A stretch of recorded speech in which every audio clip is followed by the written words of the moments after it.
And we're live.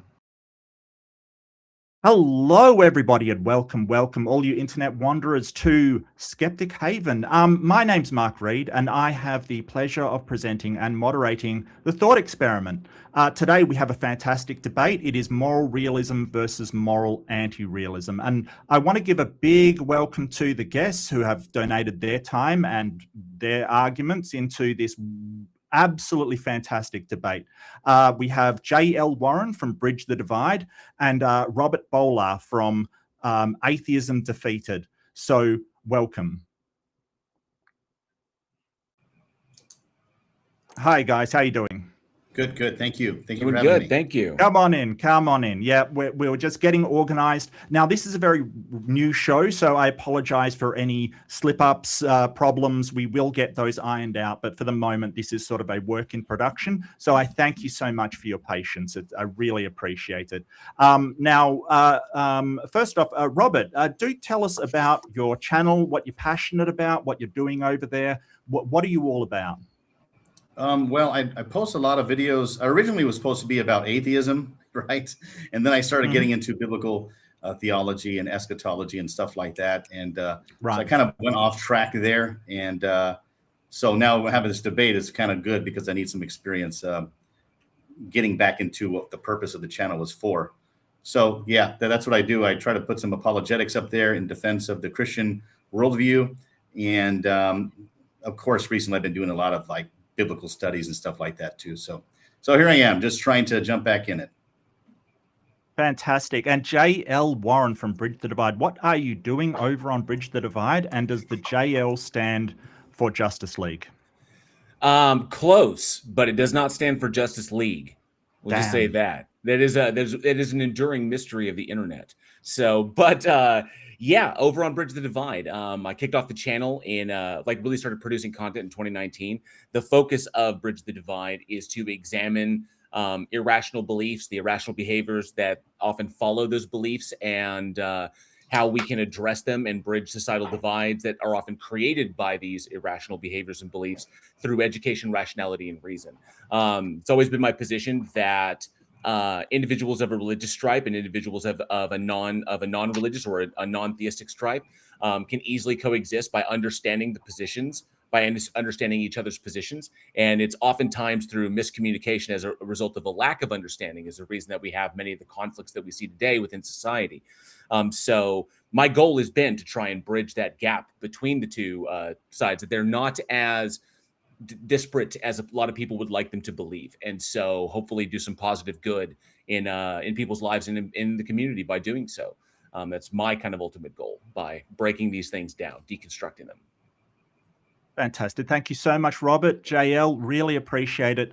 I want to give a big, well, first, the links are in the description. So if you do hear something, you want more of what they're providing, they will be linked down in the description of this video. So go and check them out, show them some support for donating their time and their patience for this debate. I also want to give a big thanks to Skeptic Haven for hosting this debate and being so accommodating. The people here have been absolutely fantastic. If you want to support Skeptic Haven, we here at the Thought Experiment would truly appreciate it if you could like, subscribe, and if you do want to be in on more debates, please do ring that bell and you'll be notified when the debate's on. If you really want to be amazing, please do leave a cheeky comment telling us how the debate went and what you think of it. That would be amazing. Now, I'll just quickly go through the format. We've got 10 minutes for openings. I believe that JL was nominated to go first, so he's going to have the first opening. The cross-examination section, where we'll be asking questions, that's 15 minutes. There will be a 40-minute open discussion and then 5-minute closes each. I am bookending this, so the person that went first goes last. So JL, you'll have the last close on that one. Now, there is a Q&A. If you do want your questions or comments or your scintillating statements to be at the head of the queue, please go and put in a super chat and the crew will make sure that yours is read out first. But we will be looking for questions or comments or things pertinent to add to the discussion of the debate. Just one rider, I'm not going to be reading out insults. These guys are donating their time. They should be respected. And please, if you do make a comment, please do not address it to the bald guy, because that will just be confusing. Okay, that nobody's going to know who you're talking to. Okay, quite frankly, don't do that. Also, if you do have time and you do want another discussion, do check out the Skeptic Haven Discord. There's some great conversations, great discussions going on over there. So, JL, are you ready to go? I am. Okay, fantastic. The time will start when you start speaking. Let the experiment begin. Well, thank you to Skeptic Haven for hosting this debate, and thank you to my opponent and the audience for being here tonight. Is the pious loved by the gods because it is pious, or is it pious because is it pious because it is loved by the gods? Anyone familiar with the works of Plato will instantly recognize that question from his Euthyphro dialogue, written around 400 BCE. Today, we often hear its contemporary monotheistic equivalent. Is the thing good because God wills it, or does God will it because it is good? This is the Euthyphro dilemma. It is an ancient metaethical critique, yet it sits directly at the heart of the issue that we're going to be talking about today, moral realism versus moral anti-realism. To ensure that we're operating from the established definitions, let us break these two concepts down. Moral realism is the thesis that moral facts are objective, mind-independent features of the universe. To a realist, the statement cruelty is wrong possesses the same objective truth value as the statement the earth revolves around the sun. It remains true regardless of what any human being, culture, or conscious agent thinks about it. It is a cosmic fact. Moral anti-realism, which I will be defending today, is the position that there are no mind-independent moral facts. Instead, moral statements are fundamentally dependent upon the minds, stances, or propositional attitudes of the agents that are making them. Therefore, the core of this debate hinges entirely on ontology, the nature of being. Is a moral claim factual, independent of human subjectivity, or is it factual only in relation to a subjective stance? I intend to show that the realist position is logically inconsistent, metaphysically bankrupt, and ultimately untenable. The truth or falsity of any moral statement is inescapably tethered to an agent's stance by which their ought is informed. To demonstrate this, we will examine the three traditional pillars of philosophical critique: semantics, epistemology, and metaphysics. Pillar 1, semantics. We'll first look at this, the meaning of our moral language. When humans utter a moral claim like X is wrong, what are we actually doing? The realist claims we are reporting an objective property of the world akin to describing the color of a leaf or the mass of a rock. But linguistically and psychologically, we are doing something entirely different. We are expressing an internal stance. When we say theft is wrong, we are projecting our subjective values, our social conditioning, and our evolutionary empathy onto an action. The statement, X is wrong, cannot be decoupled from the cognitive framework of the person that is uttering it. Without a mind to evaluate an action, to reference that action against a specific valuation, the universe is utterly silent on the matter. An action in a mindless universe is just matter in motion, amoral, indifferent, and devoid of any cosmic good or bad label. Morality does not exist out there in the ether, it exists in here, within us. Pillar 2, epistemology. This brings us to the second pillar, or how we know what we know. Here, we must look to David Hume's is-ought gap, often called Hume's guillotine. Hume observed that moral thinkers frequently describe how the world is, describing purely empirical physical facts, and then suddenly, without justification, jump to conclusions about how the world ought to be. But you cannot logically derive an ought from an is. For example, biology can describe exactly how an embryo develops, that is an is, but biology cannot logically deduce whether abortion ought to be legal, that is an ought. To bridge the gap between what is the case and what an individual or society ought to do, a conscious agent must introduce a subjective valuation.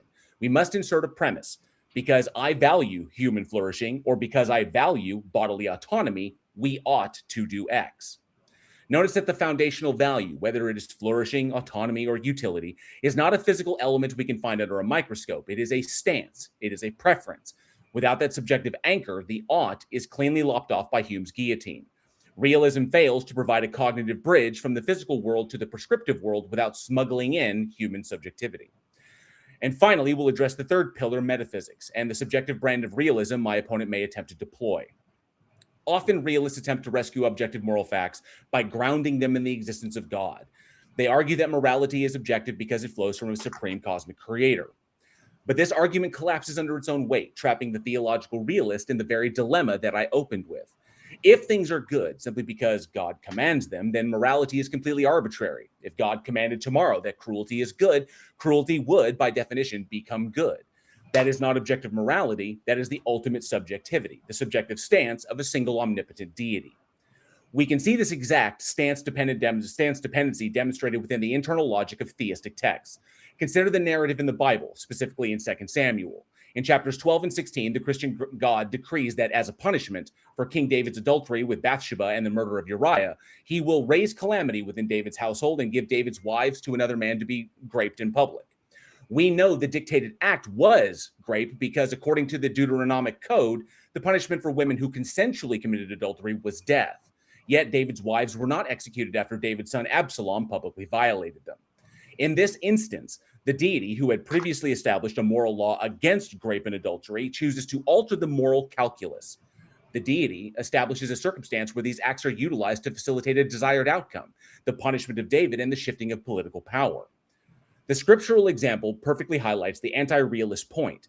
Even within a theological worldview, moral distinctions are governed by an agent's valuations, which inform their oughts. In this narrative, the goals of divine retribution and geopolitical alignment were valued over the bodily autonomy and psychological safety of those women.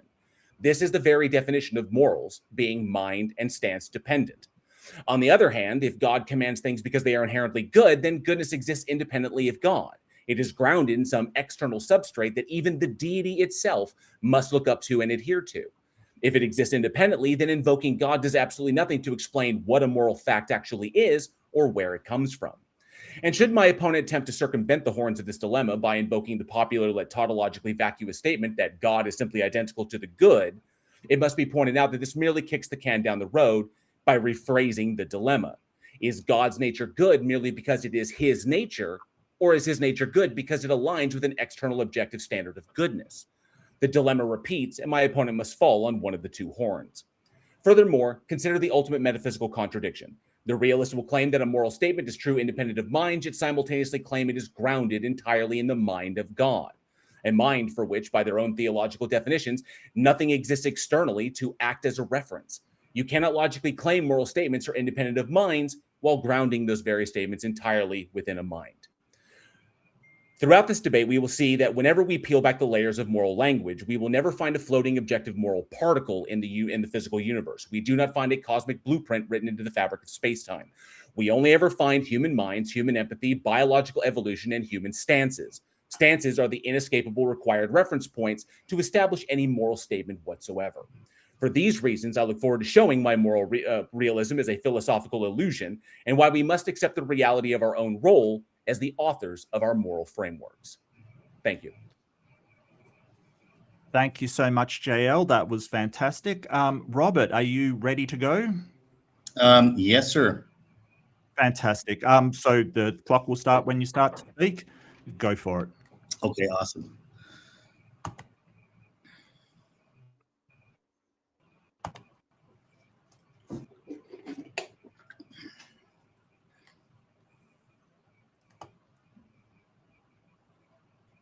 Okay, I'm ready.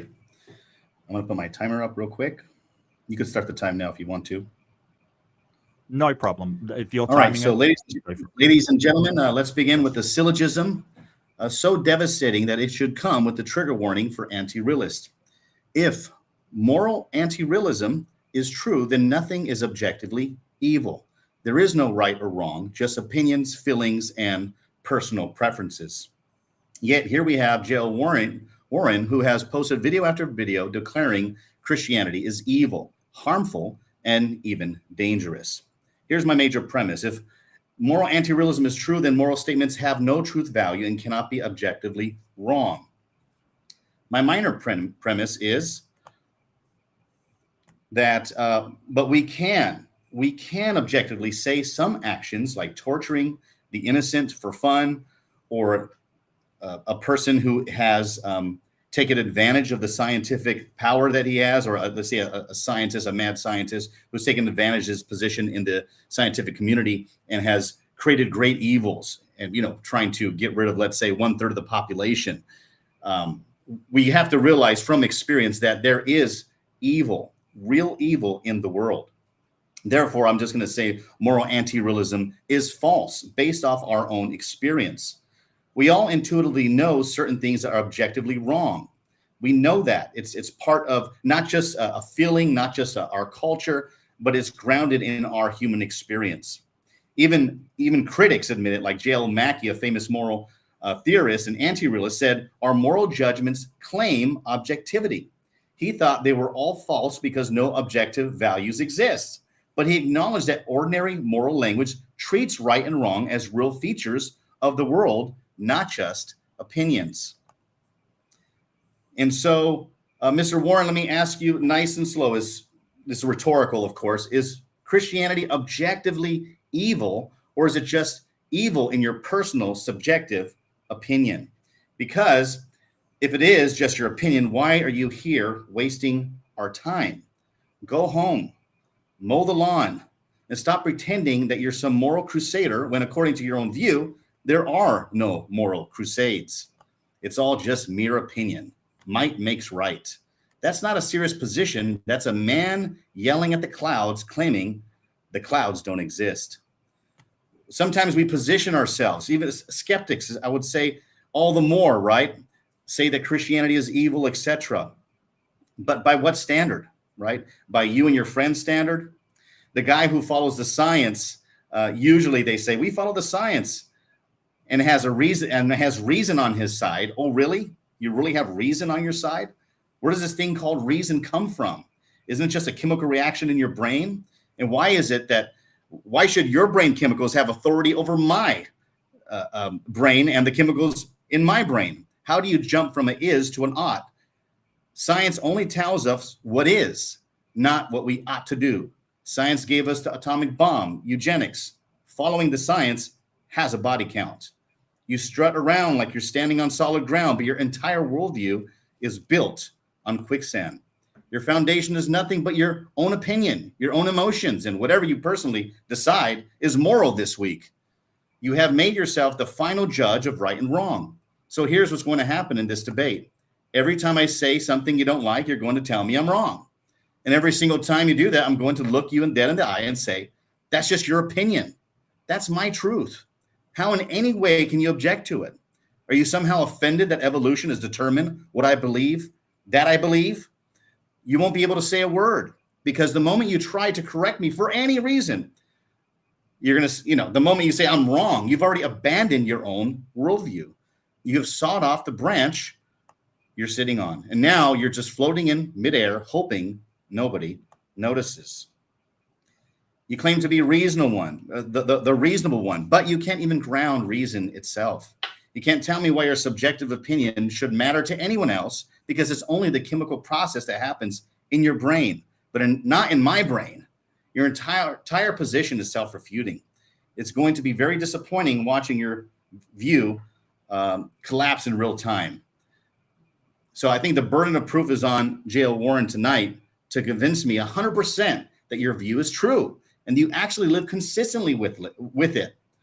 But the problem is you don't. You're on YouTube and you have arguments, videos. Your passion is to show that somehow you're right about certain things. You even showed up to this debate arguing as if what you're saying is true and people should listen. And somehow people are going to be convinced, right? So they're going to use logical arguments, etc.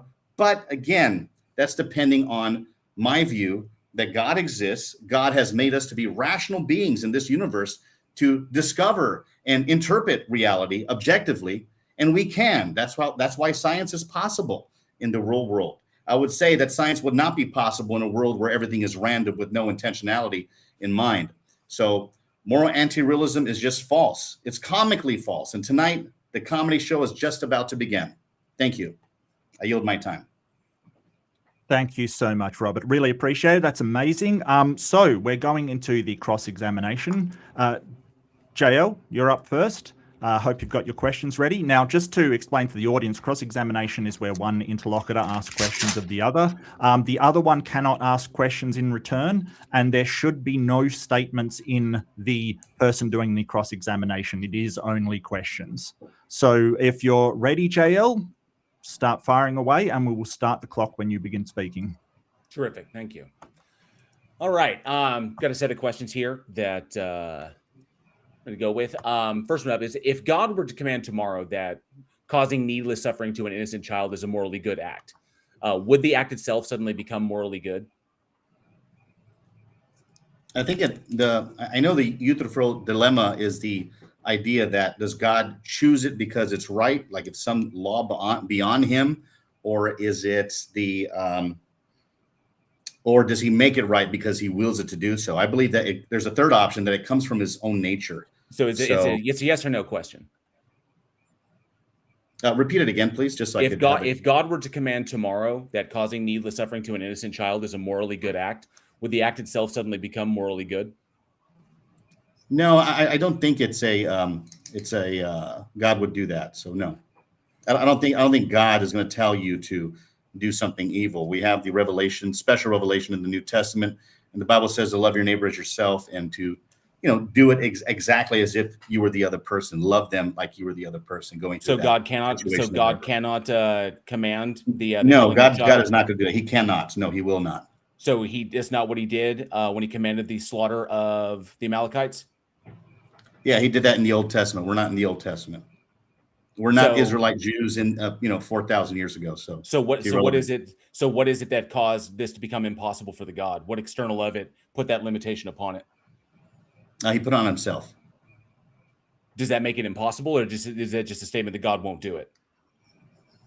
Well, you're asking me a hypothetical. That is a hypothetical. I'm not. I'm not in the position to say, well, God will, God did. Well, I know what the Bible says in the New Testament, so that's why I'm a Christian. I'm a New Testament Christian. I'm not a Old Testament Jewish Israelite. Okay, so your answer is no, because the God wouldn't do it. But that just, like I said in my intro, that just kicks the can down the road, because you're still applying that it is good, but you don't have an external standard of what good is. JL, is there a question? JL, question. Yeah, I'm getting to it. Okay, sorry. Yeah, so the problem being is that it doesn't answer the question, because you don't have an external standard of what goodness ought to be in order to apply to it, as I stated in my intro. So if you don't want to answer that one, that's fine. We'll just move on to the next one. When you say God is good, what does the word good mean in that sentence? Does it mean God matches his own nature, or does it mean something else? Oh, I believe that God has revealed himself to me as good. I use my personal experiences. I was a really bad guy before, by anyone's standard, even by yours. And God changed my life. And that's all I could say. My personal experience is what drove me to see that God was good. I started being more patient, more disciplined. And, I think everybody would say, oh, that's good. Me and you would both say, hey, that was good, man. You stopped doing this. You began doing this instead. And, I think that we all know good when we see it. I think because they align with social stances as to what is most social as opposed to antisocial behavior, which literally be the definition of what subjective or stance dependent would be, is we have socially agreed upon positions, stances that facilitate social behavior. JL, I've got to stop you there. You've got to have to ask questions. Okay, I'm moving on to the next one. Yes, but you can't put a statement in there. You have to follow up with a question. That is the purpose of cross-examination. As I said earlier, I'm not going to allow statements to be made when you are in that questioning phase. So the third one, let's assume for a moment that God exists and has issued a command. Why ought a human being obey that command? I'm sorry, say that one more time, sir. Sorry about that. Let's assume for a moment that God exists and has issued a command. Why ought a human being obey that command? Well, I think the New Testament teaches that God has given us the church and the body of believers. So, that's where I come from. I think the skeptic has the same thing. He has the body of his own believers, all the other skeptics that hang out and preach moral stances, even though they don't believe in them. So, when you say if God does this, or I don't think God would do that. I don't think God would say that, So that's why I just don't know how to answer a question that it's just a hypothetical. I don't think God would do that. The question was, let's assume that the God exists and that it issues a command. Why ought a human being obey that command? Again, the New Testament is where we get our God's commands from. So, the Bible talks, I'm a sola scriptura guy. So why ought we follow them? So why ought we follow them? Why ought Say it we again? obey them? Why ought we obey them? Because he's God. He's the creator of the universe. He's our Father. He's our Heavenly Father. Why ought a creation obey its creator? Is there Why some not? cosmic rule that says creations must obey creators? Is that not just a value judgment that you're making? Yeah, it is a value judgment I'm making. Yes, absolutely. Awesome. Cool. So that confirms that. 4, is it possible for a descriptive fact, such as this entity has power, to logically turn into a prescriptive obligation like you ought to do this without a mind first deciding to value that power? Yeah, I don't understand this question. I'm sorry. I'll go a little bit slower. Is it possible for a descriptive fact, such as this entity has power, to logically turn into a prescriptive obligation like you ought to do this without a mind first deciding to value that power? Oh, I see what you're saying. Okay, I think I see what you're saying. Just I'll say something and you tell me if this is what you mean. You mean is it because God has power, therefore I should obey him? Is that what you're trying to say? Like, should I obey him? Is that the kind of argument you're? I'm asking you for the logical bridge between a descriptive fact and a prescriptive obligation that doesn't require a mind to first decide to value that power. Yeah, I'm sorry, I don't understand. If you could do it in more elementary terms, maybe I could rephrase it. JL, maybe can we rephrase that? Can't it? Be rephrased any simpler than I just. That can't be rephrased any simpler than I just put it. So we'll go on to the next one. Throughout history, sincere believers have claimed that God commanded them to commit genocide, execute heretics, and institutionalize slavery. How do we objectively determine which of these people correctly perceived God's moral facts and which ones were mistaken? Well, I think the Bible would be the standard, so that's what I would judge it by. And I know throughout history there's been slavery all around. Even there's slaves today in many Muslim countries, and so yeah, it's a great evil, and so yeah, I don't think that it's a good thing at all. Based off but based upon that, humans must interpret scriptures and use their own brains to reason. So therefore, isn't your access to this objective morality entirely dependent upon the subjective interpretation of human minds? Well, that's why we have to go back to the scriptures. My stance is on the scriptures, so that's how I get my morality from. And isn't your access to what this purported objective morality, isn't it entirely dependent upon the subjective interpretation of the mind? Oh, I see what you're saying. So my subjective interpretation of the scriptures, right? Is that correct? Yes, is what I asked. Yeah. Okay. Yeah. I believe that we all have an innate knowledge of God and objective morality. I do believe that we all do. That's why we become outraged when somebody wrongs us in some way. I don't believe that you could actually live in a way that is a moral anti-realist at all. You would be stoic. You would not have any emotions when things actually happen to you.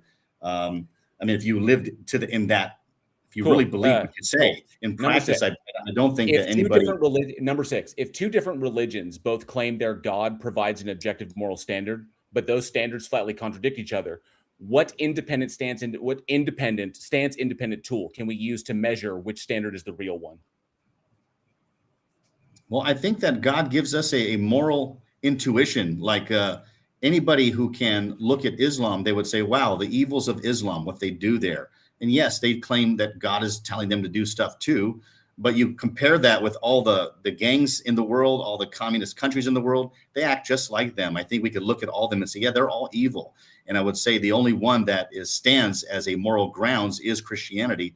I think many skeptics have said there's been moral progress because of Christianity in the West, and it's because of Christianity, not any other worldview. Is that because Christianity aligns with your stance? Yeah, Christianity aligns with, of course, my stance. Yeah, I've had different views many times, but yeah, that confirms it. So I think that goes both ways for the skeptic as well. Going on to the next criticizing Christianity because you're skeptical if biology and evolutionary, he can reclaim time if he's decided that the question has been answered. He is allowed to do that. You will have the same privilege as well. If biology and evolutionary psychology can completely explain why humans developed empathy, cooperation, and a taboo against certain behaviors because it allowed our ancestors to survive in groups, why do we need to invent a cosmic supernatural framework to explain those exact same behaviors? Yeah, that assumes that that's exactly what's true. So I reject that.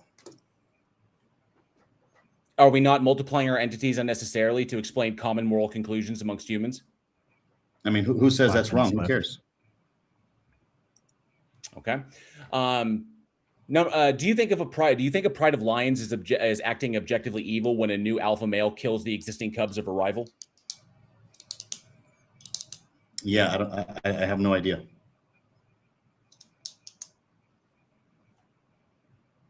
So it's not a yes or a no? No, it's not a yes or a no. No, I'm just referring to humans in this debate.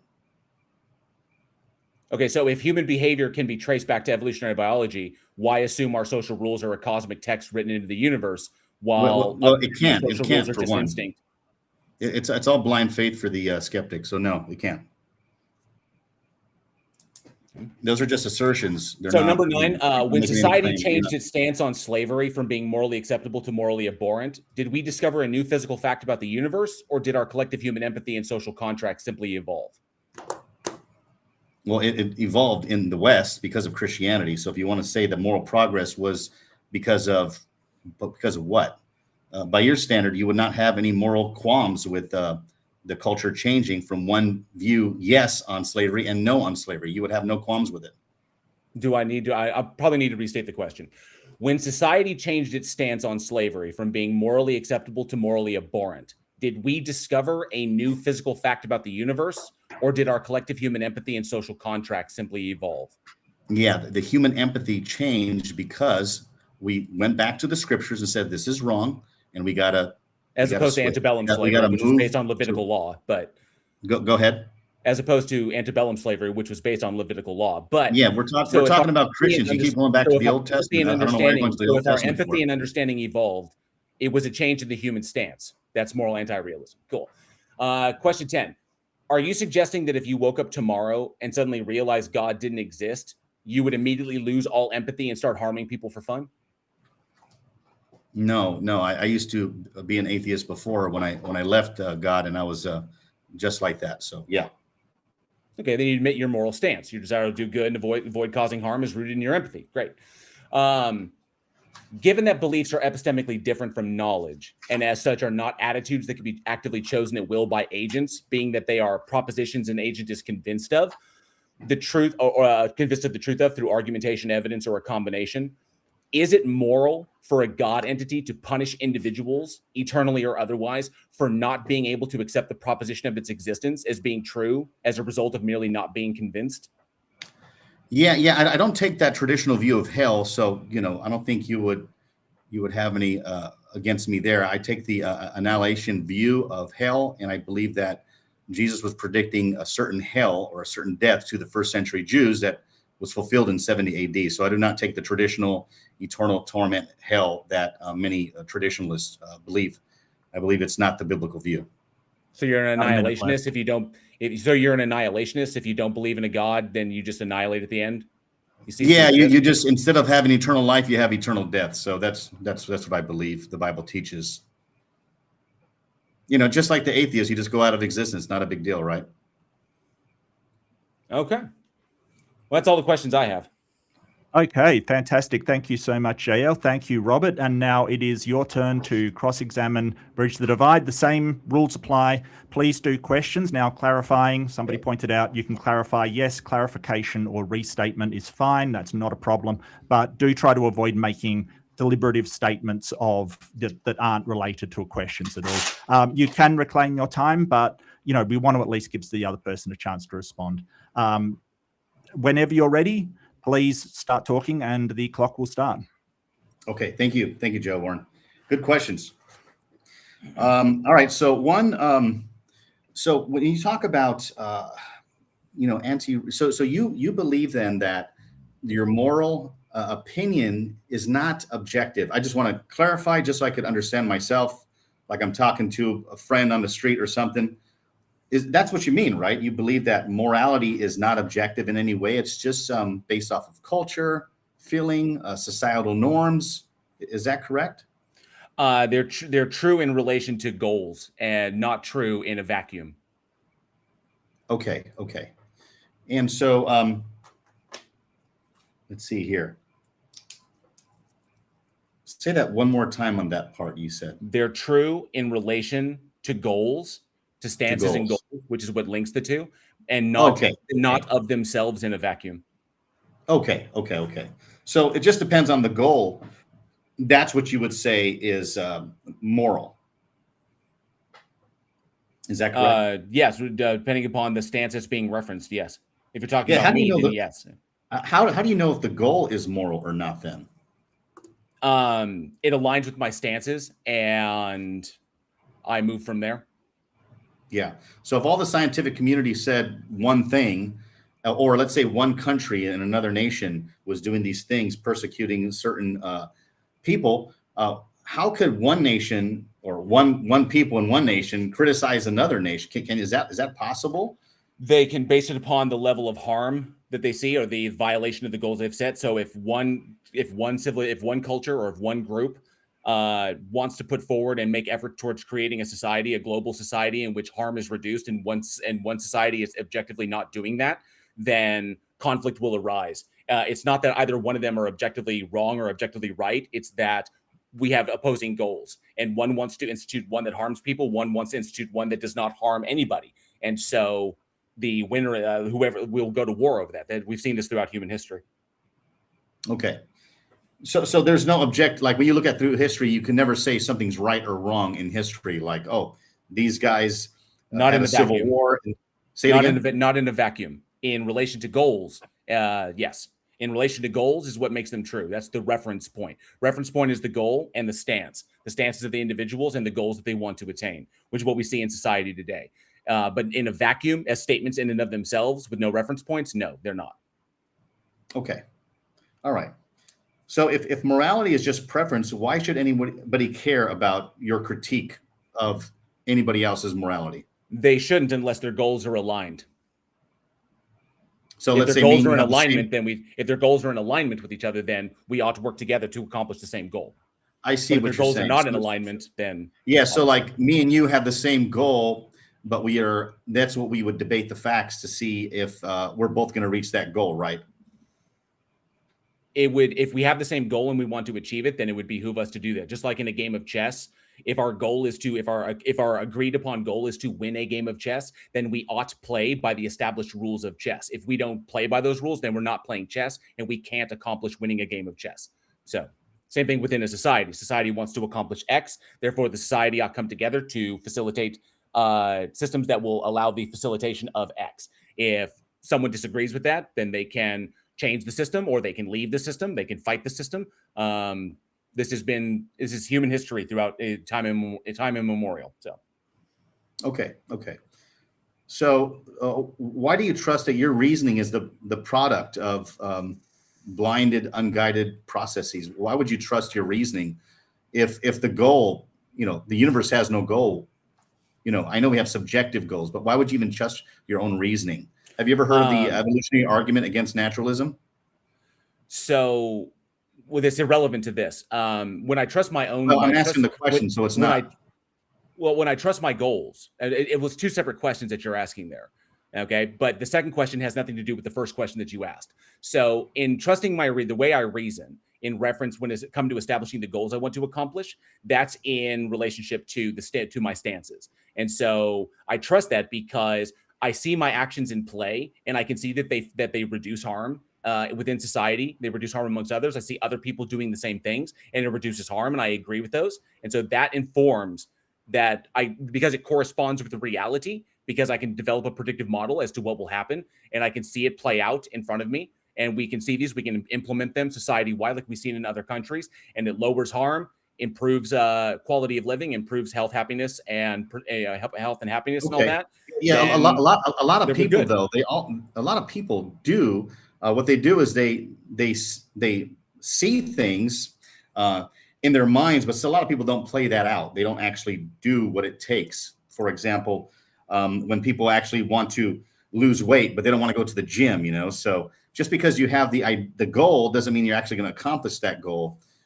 What is good in your moral framework? What is good? Is it good? Is Islam good to you? In my moral framework, anything is good. Anything that reduces suffering, within society and reduces suffering for individuals and facilitates a system in which people's health and happiness is put forward, and equality, equal representation, protections under the law, anything that reduces suffering is going to be good in my eyes. So is happiness one of those goals, like you just said, happiness? I'd like it to be, yes. Yeah. What if happiness was, heroin, everybody doing heroin, stuff like that? That's not mine. That's not mine, but that could be somebody else's subjective stance. Sure. And that's okay. That's okay to you. You wouldn't say, "Hey, that's objectively wrong, man," or of course you wouldn't say that. No, it would not be in accordance with the goal that we want to attain as far as society goes. Rampant drug use, rampant unregulated drug use, we see firsthand causes societal harm. So we wouldn't want that to be a thing that would be permissible. So we would structure the society to minimize that harm, minimize the suffering, and maximize people's ability to get better. And so it would not be about making all drugs legal. It would be about providing and dedicating resources to ensuring people can solve the problem so that they're no longer addicted to drugs. Okay. How about the evolutionary argument against naturalism? Have you ever studied on that subject? A bit, yeah. Yeah, Alvin Plantinga? Yeah, I'm aware of that quack. Yeah. He called him a quack. Okay, that's your opinion. No, it's not my opinion. He's demonstrably a quack. Okay. All right. Demonstrably. So I explained it in my last live stream. Yeah, okay, yeah. Let him ask the question. Yeah. Go, Rob. Yes.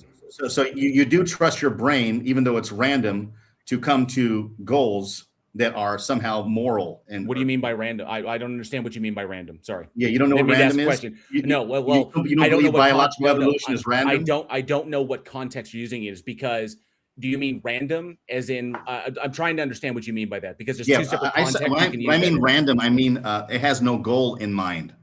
There is no goal in mind. No end goal for evolution, sure. Okay. But you trust that as you're trusting your own brain because it's a byproduct of evolution. Yes, even because though the output, yes, because the output corresponds with reality. The output? Yes. Yeah. Your output, right? The output of brains, when we're talking about statements, when we make statements about reality, we can see that those statements, we can determine that those statements can correlate with reality. So we are capable of being truth. Are you talking about just you? Are you just talking about you and your atheistic friends? No, I'm talking about humans as a species. We have the ability to determine. You're talking about humans like you've studied all humans, but here we are. Evolution is truth tracking. Evolution is to a degree truth tracking. Yes. Actually, it's not truth tracking if you're an atheist who doesn't believe that the universe had intentionality behind the evolutionary goal. So we got to have a question, Robert. Yes, you're right. Sorry about that. Sorry. No. All good. Yeah, truth is just properties of propositions. That's all truth is. Okay, but are those conceptual in nature at all, or are they material? No, truth is not material. Truth is a property of a proposition. Propositions are made by agents. Okay, and you believe in agents then, correct? Yes, humans do exist. Okay. Are you talking about, do you control your brain, or does your brain control you? My brain is the nerve center of my physical body, and is the driving way that I interact with reality. When my brain ceases to exist, my functionality will cease to exist. I will cease to exist. Okay. So do you identify the you or the I as your brain, or the one that controls the brain? The totality of my body. Okay. It would the totality of my body would be the construction of my identity. Okay, so you cut off your arm, you're a little bit less of a man. Is that what's happening here? No, I'm just not the JL that existed before my arm was removed. I'm now JL sans an arm, which would be a fundamentally different identity than the prior one. Okay. How do you justify induction working in a random, unguided universe? Recursive. We can, although it's not guaranteed to be the actual accuracy, we can determine them. We can use induction to determine things that are probabilistically true, and we can determine them to be to such a degree probabilistically true that it would be irrational to doubt them. Therefore, we would need to have evidence that would warrant doubt. So induction doesn't get us to absolute, but it does get us to a probabilistic certitude. Okay. So you believe you're being rational, even though you're unguided by irrational cause like evolution, right? They're not irrational, because there is no application of logic and reason when it comes to evolution. Rationality is in accordance with logic and reason. People can act irrationally, especially when their brains are not functioning the way that the structures are designed, or Yeah. the way that their structures of the brain are evolved. You mean the way they were designed to, correct? No. The way they have evolved, the way the structures of our brains are evolved. You don't believe evolution designed? You don't believe evolution designed your brain to be truth seeking? Not in or the is it sense just of survival? not in the sense of agency. Okay. So mindless evolution caused mind seeking truth. Yes, and your personal incredulity is irrelevant. Okay, so is yours. Why is your faith in naturalism any more better than faith in God? It's not faith. Naturalism is a method. Naturalism is a position that is literally looking at what we have access to, which would be the natural world. I don't make the assumption that anything exists beyond that, because I can't demonstrate an access to that. But yet you have faith in the laws of logic as it's not faith. It's not faith. There is no faith. There is no faith in my worldview. Yes, there is. You actually assume that naturalism is the best explanation. I don't. I conclude in naturalism. Robert, we got to ask questions, mate. Okay, I'm sorry. Yes, but no. I get it. I get it. I love your passion. We got to ask questions. But to clarify, assuming the position, just to make sure this doesn't come up later in the open discussion, assuming begins if you start at the top and you work down. I don't work at the top and go down. I work at the bottom and go up. My metaphysical positions can change in light of new evidence. My position results in naturalism because that's what we have access to. Yeah. So logic is not part of your study then, right? Logic is not one of your presuppositions. I don't presuppose logic. Logic is a schema that we utilize to describe things. Who's the we? way things operate? Human beings. Okay. It's a schema that we created to describe what we observe. So you're saying logic is derived schema. Logic is something humans created, just like the morality, right? Well, morality is what we use to is the term we use to describe making moral distinctions. Logic is a language, effectively a schema that we use that we subjectively derived to describe how the universe appears to operate. Okay, so why not I just say I win this debate, you lost this debate because of my idea of logic compared to yours? That would be irrational because it would not correspond with reality. Because it would not correspond with reality. Well, I already won the debate because you're trying to give me some objective moral oughts in this debate. So that's why I'm asking anything was over and over again. I never once made an objective statement. I always said that these depend upon my stance. So everything you're claiming right now, all your opinion right now is just hogwash, right? We could just throw it out, right? Not a big deal. That's completely irrelevant. Okay. Well, that's what we're going to do after this debate anyway. Why do logical absolutes come? Wait, so you believe in logical absolutes, but not moral absolutes, right? It's two separate things. Okay. Well, you cannot have logic and morality. They're not contradictory things. They go hand in hand. They do, but you could say that it is logical. You could say that logic referring to like how we describe things. You can say that an action is logically tied to a particular goal if the action is itself facilitates the accomplishment of the goal. If you say that I have a goal and then you act and say this is what I want to accomplish, and then you turn around and you act in a way that is contradictory to that, well, that would be a contradiction. So we can use logic. Why do you think your senses are reliable? 1 minute. Because recursively, without circular reasoning, pragmatic application. I can see the outcomes. I can see the truth in the outcomes, which is a part of my philosophy of truth. What makes rationality objectively better than irrationality on naturalism? It doesn't make it objectively. It wouldn't be like objective in the sense that you're utilizing it. As far as like accomplishing goals, it would be that you could say that one action would be irrational if it doesn't facilitate a desired goal, or one action would be rational if it does facilitate a desired goal. Okay, rationality is in accordance with logic and reason. So, okay, finish your thought. Well, that's good. Thank you. That was fantastic. Thank you so much, Robert. Thanks, JL. Now we're going to open it up. We're going to go to a open discussion. Since Robert asked the last question, JL, is there something you want to bring up to kick us off here? Just do a punch. What are we looking at? Yeah, virtually everything that he brought up was just an argument from consequences. That's all it is an appeal to consequences. The idea that these things are subjective, that they're dependent upon stances. Sure, it could lead to conflict, and which we have seen throughout human history, but that is not a logical defeater for moral anti-realism. So, and the fact that human beings may agree to a large extent on some moral propositions that we as a social species that have evolved along the same lines may agree on certain moral stances as a result of how we build our societies, it does not logically entail moral realism as well. We're talking about moral statements in a vacuum as opposed to moral statements whose truth is derived from referencing things like stances and in relation to goals. So I want to make sure that Robert, that you keep it like where it's supposed to be. The whole point is, are these things true independent of minds and stances, or are they true only in relationship to the stances where the valuations come from and the goals that we have in mind? Yeah, I believe it's true no matter if anybody exists or not. Cool. So facts are true whether anybody exists or not. So where's the valuation coming from? It's coming from God. Okay, so what is God referencing to make these things stance independent? As I stated in my intro. He's referencing a matter of fact. Okay, that's just God stating a fact. If God is the only thing that exists and it makes a statement that I am good, what is it good in reference to? He's talking about compared to his nature. By what metric? Like, what is it referencing to indicate that which is not good so that it can be coherently stated that God is good? I have no idea what you're talking about. I'm sorry. If God is the only thing that exists. Like, I don't know how this has to do with morality. Because this goes to show that labeling God is good. Because it goes to show that tautologically labeling God is good. Let him get his thought out, and maybe we can rephrase it so sort of, we know what we're talking about here. But let him get his thought out.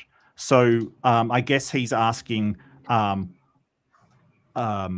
so if you say that God is the good, what is it that makes that good with God? Is it a definition, or is it something that actually causes that to be good? You want me to answer that or no? Well, I'm trying to just reframe the question. I was going to rephrase the question that. Okay, well, go for it. If the God is the only thing that exists and it makes the statement, I am good, okay, you say that it reflects its own nature, correct? Yeah, it's really in his own nature, right. Correct. Yes. So how do we know that is coherently good if there is nothing to reference that which is not good in order to make the comparison? Given that good and bad, these are binary terms. To understand the content of one, we must understand the other one. So what is God good in relationship to? I guess without his nature, that when people have a changed life with God, their nature changes. People see it.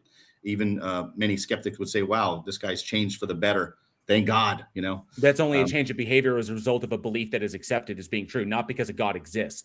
I'm asking you, how do you know? How can you say that the statement God is good is coherent and understandable if there is nothing to reference that indicates what goodness is? Well, I would argue from my personal experience. That's what I would do, just like you would argue from your personal experience about, naturalism or whatever. So yeah, it will be my subjective personal experience that God showed me he's good and he revealed himself and he changed my life. So therefore it must be true, just like you would say. Because it aligns with your stances? No, it's actually changed my whole stances. Because it aligns with your stances? No, I had different stance before. Right, but it aligns with your stances now. Well, God's always revealing himself to me, so I'm constantly changing all the time. So yeah, it aligns with your stances. That's why you agree that it is good. The problem is that that's not what I'm asking. I'm asking, how can the term good be a coherent term that is understood what is meant if there is nothing to reference that tells us what good is? Because what you're stating is tautologically vacuous.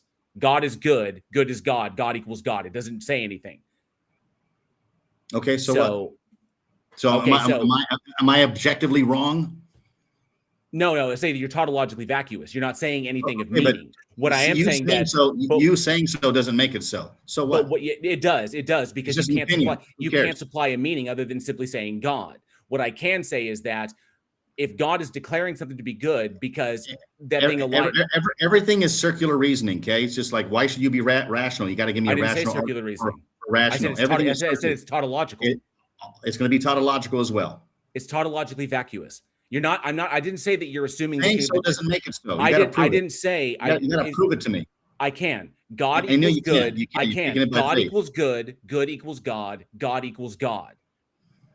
Okay, law of transitive property. You're saying that God equals good. I'm good rational equals God. Therefore, rationality is God good. equals God. That doesn't tell us anything about good. Rationality is good, and rationality is the reason why we should be rational.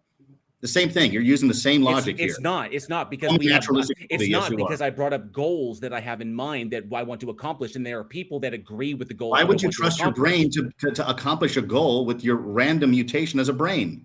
Because I can see the output of my actions, and I can see that they align with what I want. I can see the accomplishment you're a of my walking goal. contradiction. You're obviously a walking contradiction because where have I contradicted? Where have I contradicted myself? Morality is not objective, but then you live as if morality is objective. I don't. I acknowledge that these things are you subjective. do every single day. No, I don't. That's why we're here debating. You wouldn't even be debating about it right now. I'd very much like you to demonstrate how you have special access to my mind to tell me that what I think is objective when I'm claiming it's subjective. How do you know that?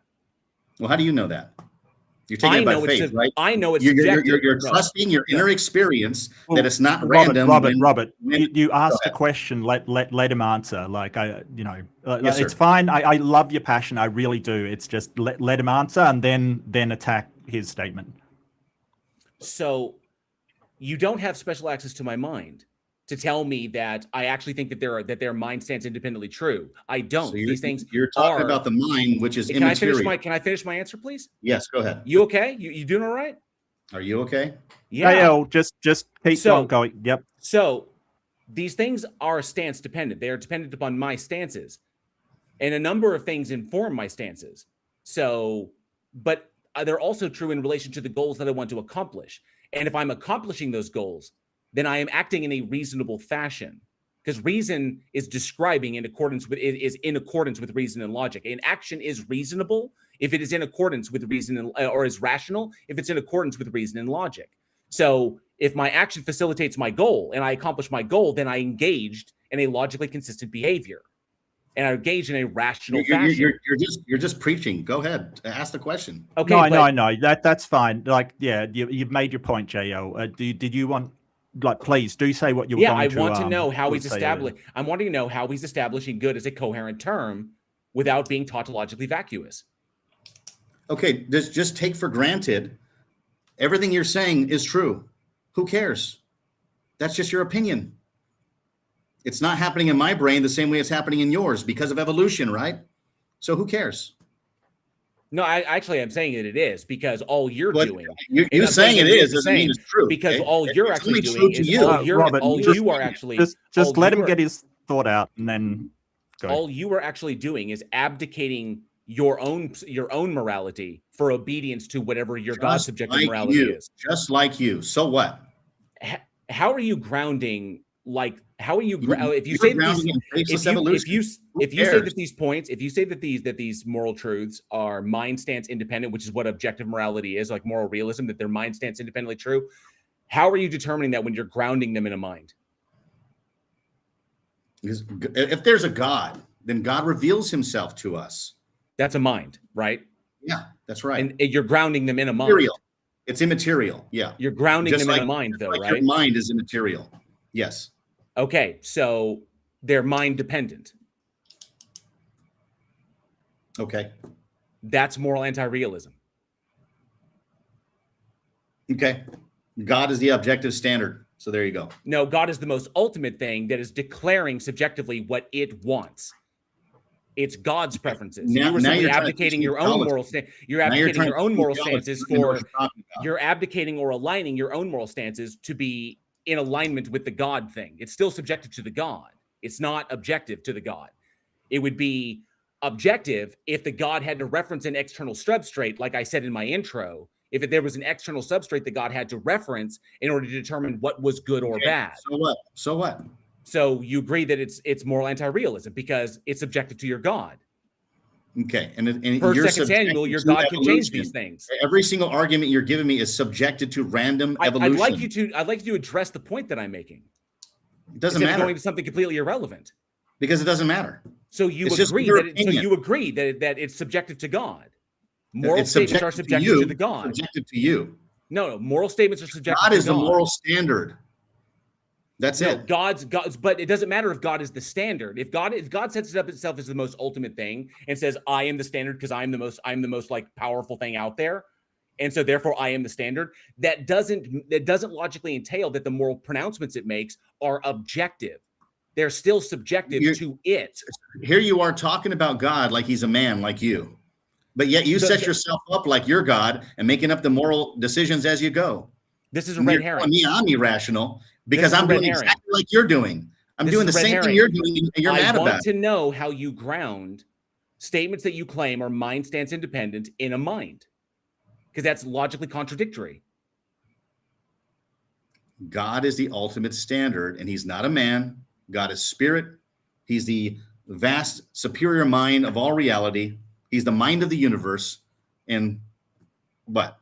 Doesn't logically entail that these things are objective. Objective is mind stance independent, meaning that God would, if they are mind stance independent, God would have to reference them to tell us what was good or bad. If the pronouncements are coming directly from the God, then it's the God stances that are informing that. Okay. They're not objective, they are subjective. They are stance dependent upon the God stances.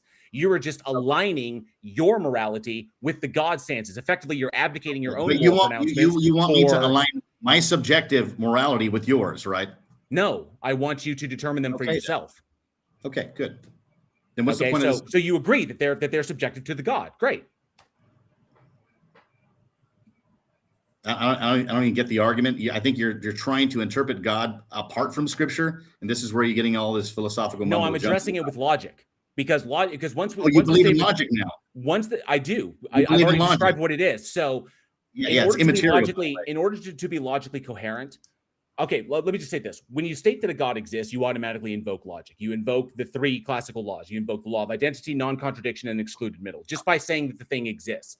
In order for the concept itself to be coherent, it has to align with these things. So logic does apply to these things. If we want to say that God is a mind, then in order for that to be a coherent statement, we have to understand what you're talking about. We understand what minds are.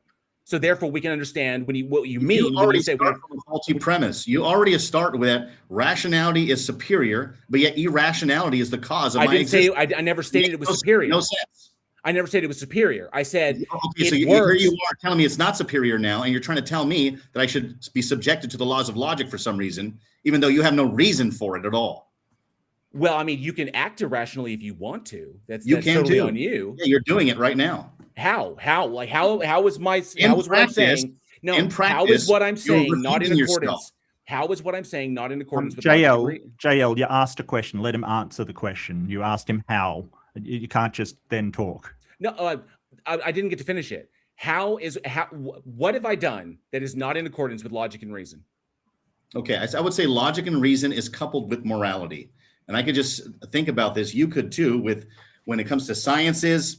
Some people say, I'm going to follow the science, but then they act like science is a moral kind of framework, but yet science is amoral. We have evil scientists doing some things and good scientists doing other things. And how do you follow the science if you have no moral framework to know who's actually doing good for humanity and who is not? So I would say that they go hand in hand. Logic and morality go hand in hand. It depends upon the goals. It depends upon the goals. The methodology is irrelevant, but it depends upon the goals and how much harm is accomplished. Like whether an individual is utilitarian or Machiavellian or simply, wants to reduce suffering. So the only scientific outcomes that and methodology we should embrace are the ones that don't do unnecessary harm. So, but you acknowledging that some harm. Is it harmful for you, or at least in your mind, that cutting off a child's genitals as a transgender, is that normal to you? Is that good? Nobody does that. Okay. Is it good though? Yes or no? I would say no, because it violates, subjectively, I would say no, because it violates certain tenets that we have within society for children to be able to establish their identities without making decisions that they don't have the full capacity to understand the ramifications of, which is why we don't allow such things, which is why we don't allow such things to happen until they are of age. Okay, but you're saying that you don't believe it's objectively wrong. You couldn't tell somebody, hey, you wouldn't kind of actually try to argue against people that are trying to promote that into our legal system? Okay, so people may be promoting that. I disagree with them, but it's subjective because I understand that allowing children to make certain decisions before they have the full capacity, the full mental capacity to understand the ramifications of those decisions, that those should be held until they are legal adults. which is why we don't permit that. We don't permit such extreme modifications in gender affirming care. It is a slow but steady process in which the parents and the child and the doctor work closely together. You give me a lot of good reasons, right? Using logic, that immaterial thing that you're using that you say doesn't exist, right? Somehow I didn't say it didn't exist. Okay, where's logic then? Logic is a schema that we invented to describe the way the universe. I'm we not can done. reinvent You it. got to let me finish. You got to let me finish the answer, dude. Let him finish. Let him finish. Logic is a formal schema that we derived to describe reality. A thing is itself, and it is itself and cannot be something that it is not. Okay? When you're talking about identity, when you're talking about identity, especially like in a social in the social construct of identity, like what we acknowledge is what, these things are entirely subjective. We can open up definitions, we can alter definitions, we can limit definitions, we can expand definitions, we can have multiple definitions for one word depending upon the context in which we use it. Okay, very good. So am I being irrational by disagreeing with you? Or can we just or can we expand the definition of irrationality? No. In this sense, you would not be this would be this would align with your stances. You would just be antisocial. Anti what?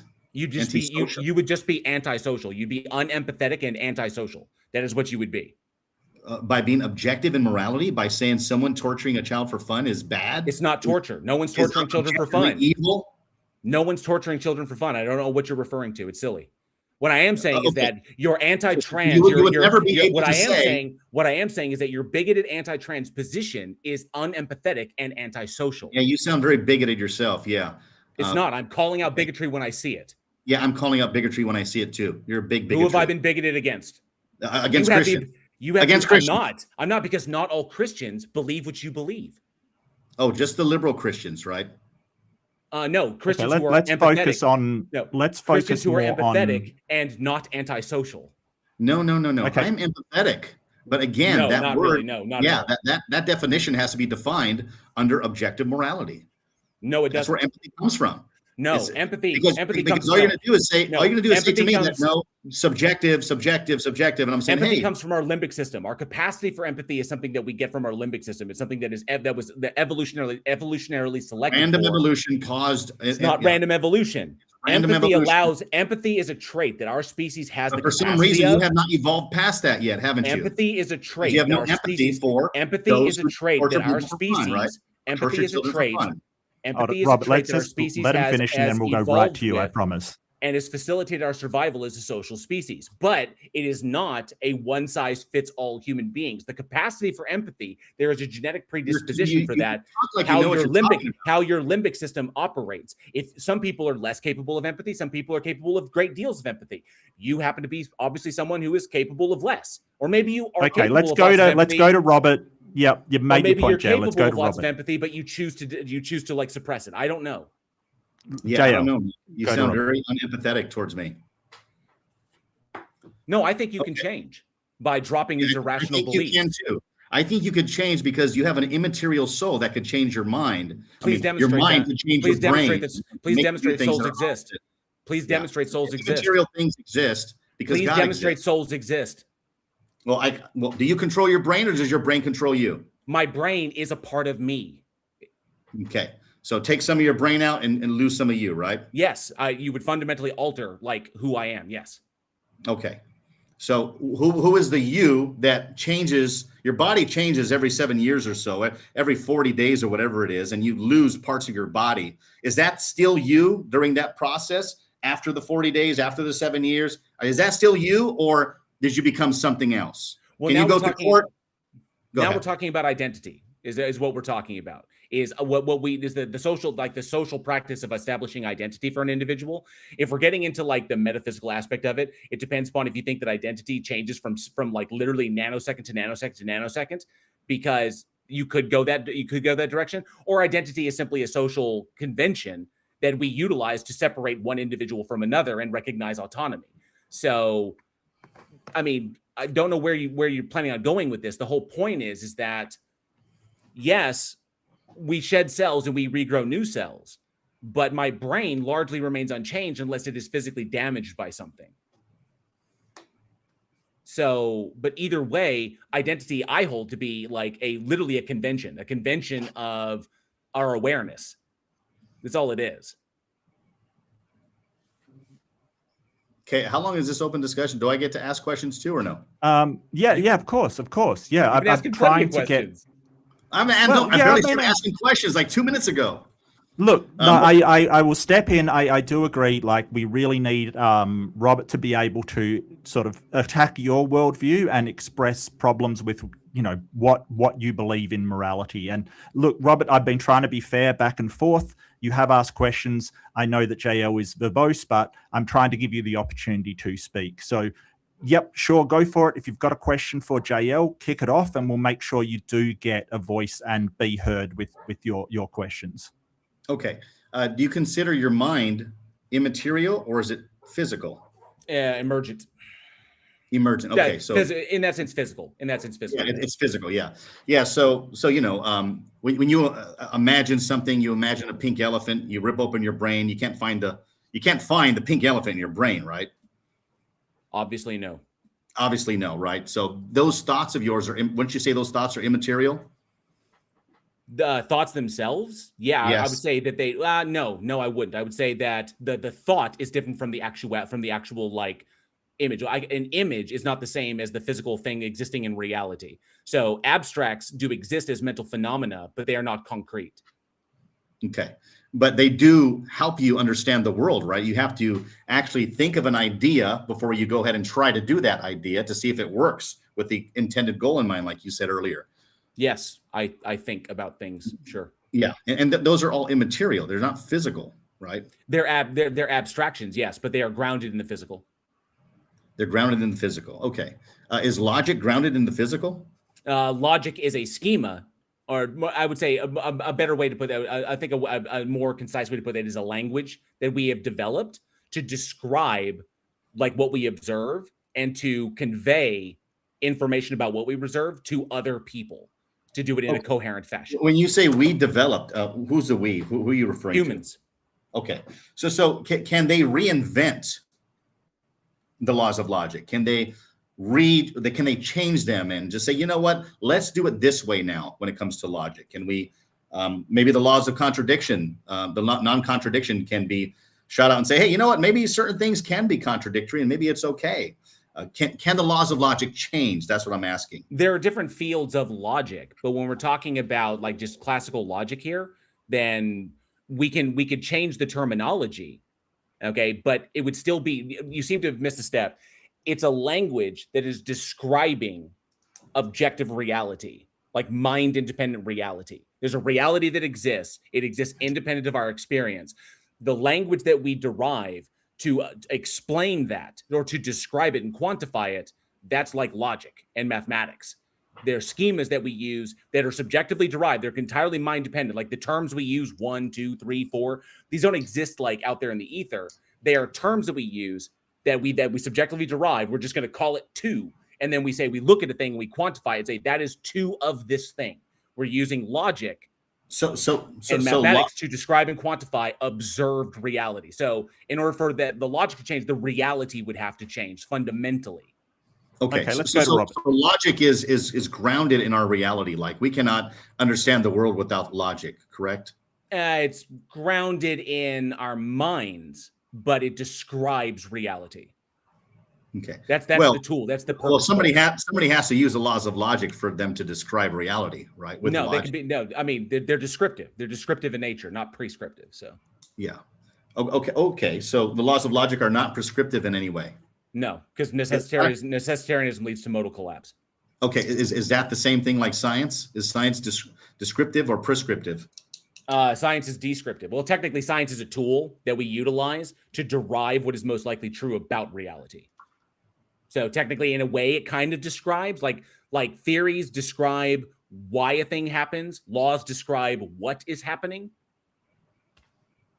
Okay. We're getting off topic a bit. Can we tie this back into morality and sort of, I really want to know, Robert, like, so this sort of idea of your mind, how are you tying that into morality, and what's your sort of thrust as far as a mind that is physical and morality? Like, what would your position be on that?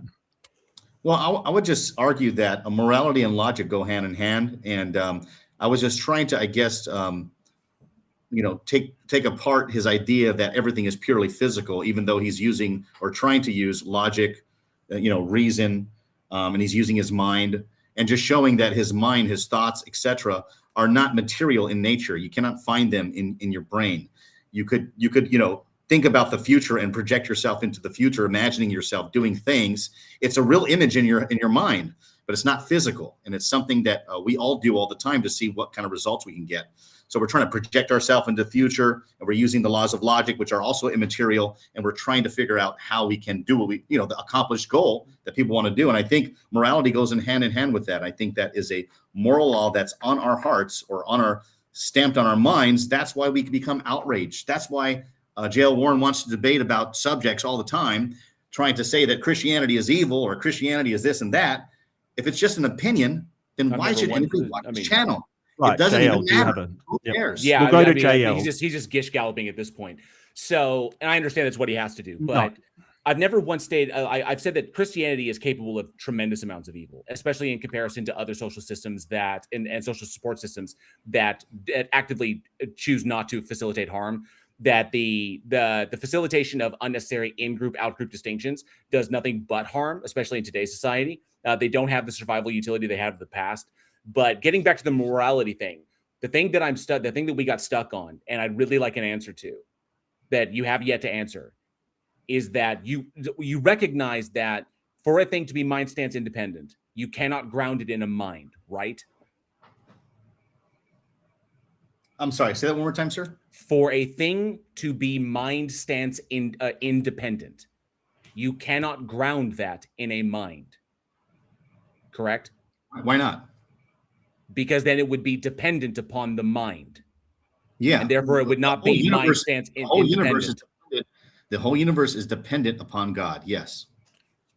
So for a thing to be mind stance independent, you cannot ground that in a mind.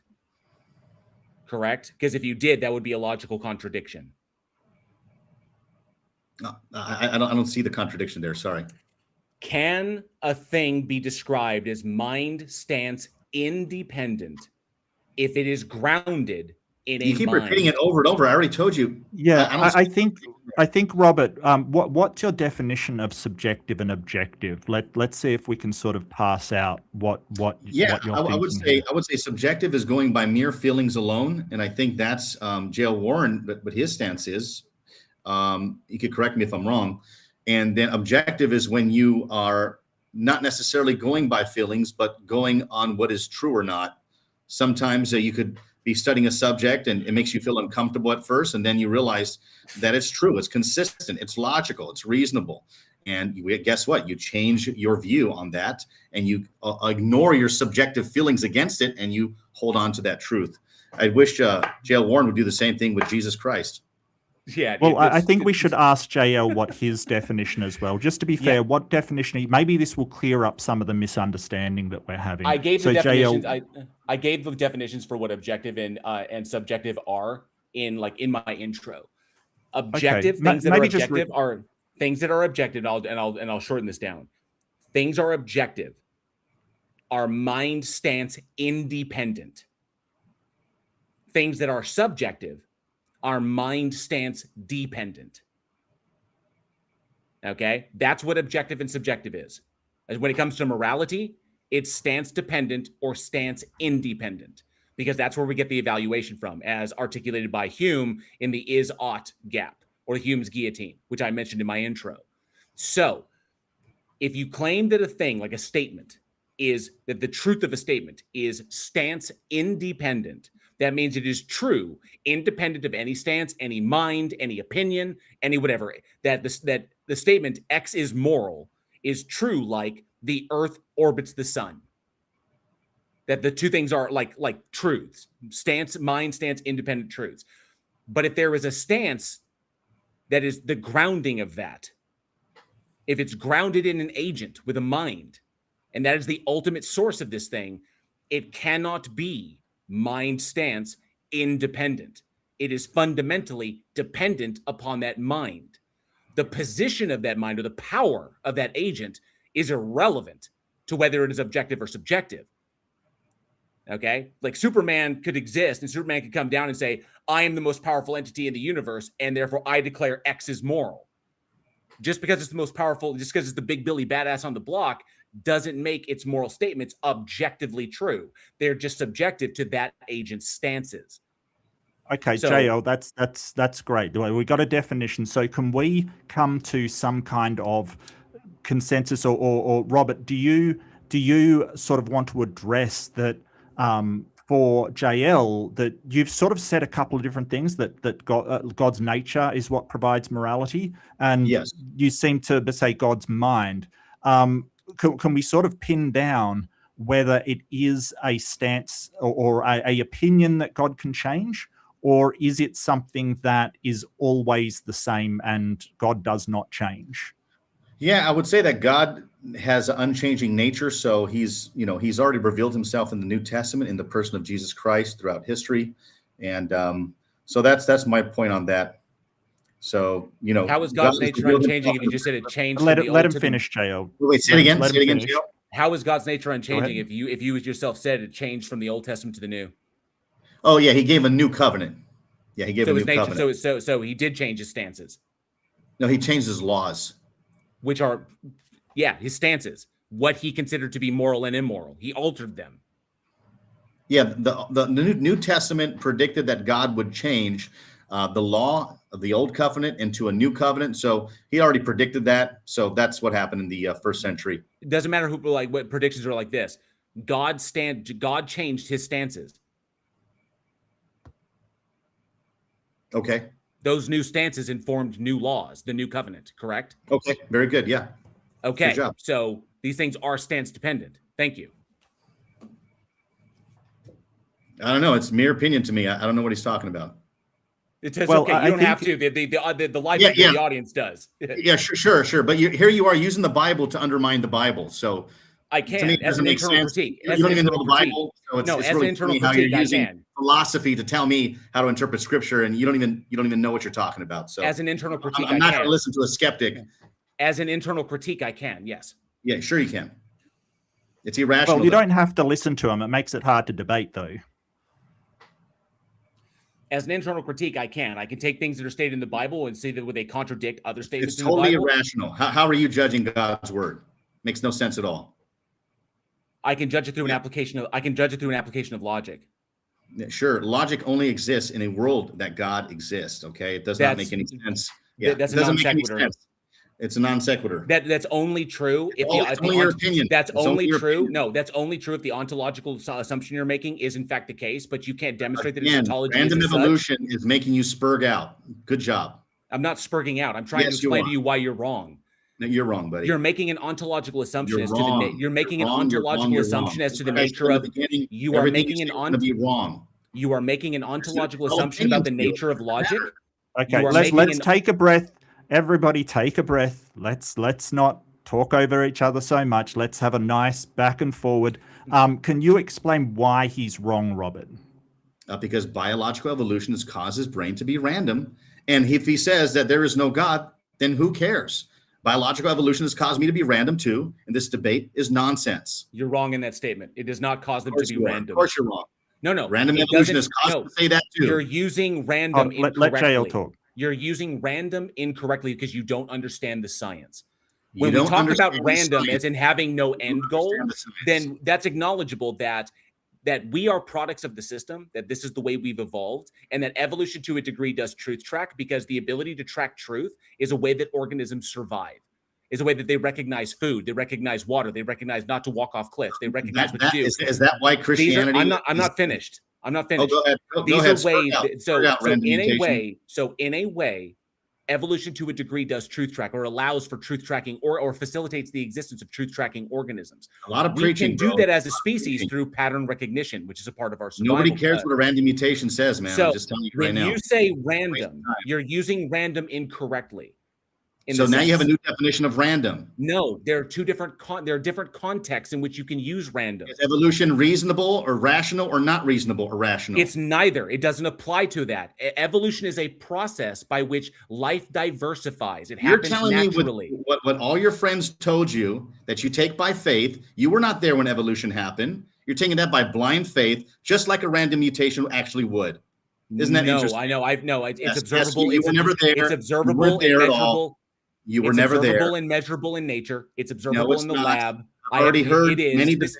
This debate is not about evolution. This debate is not about evolution. Hold it. You're just talking over the top of each other. Okay. Can we find, did you want to do one last point? Maybe we can go back to when you were talking about the evolutionary argument against naturalism. What is that? Yeah, it's the idea that that if evolution is true, and if it did occur, then you couldn't trust your own cognitive faculties to discover truth, because evolution guides, or the process is guiding you to survive, not necessarily for truth. So that's the argument there. And it's a defeater. If you believe that evolution did occur, then all of a sudden you can't even trust any of your reasons to believe anything, because evolution has caused you to do whatever it is you do, everything you think, everything you believe, everything you, all your presuppositions. Evolution has caused you to be that way. And if that's true, you could not prove any of your beliefs to be true at all, even the belief that evolution is true. So the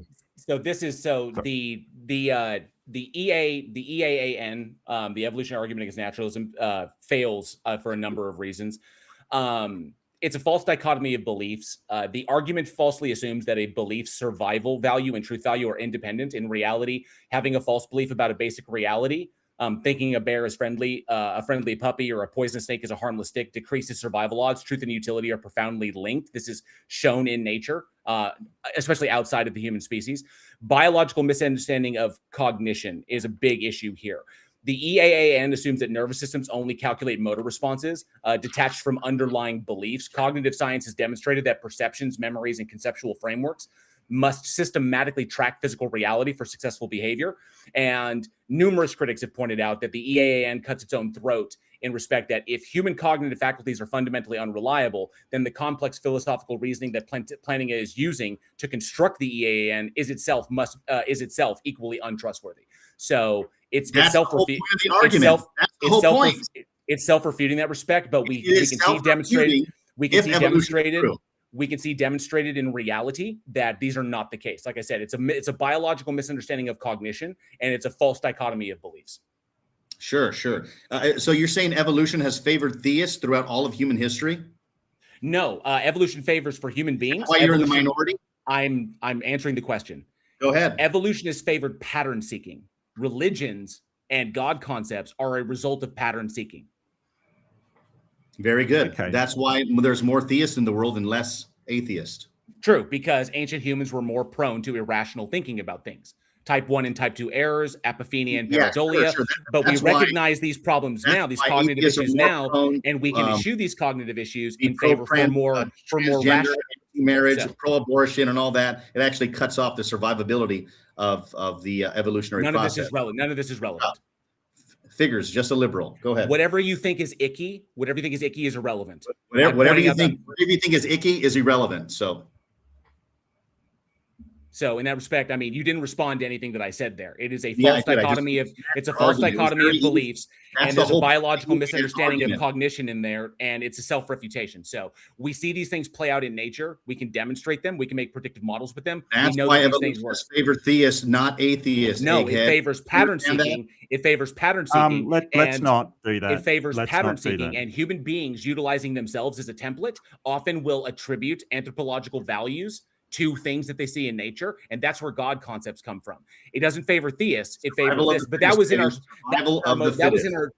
our survival-driven days. We don't really need them anymore today. You don't need to survive anymore. We are more aligned with logic and reason to survive than ancient supernatural or superstitious concepts.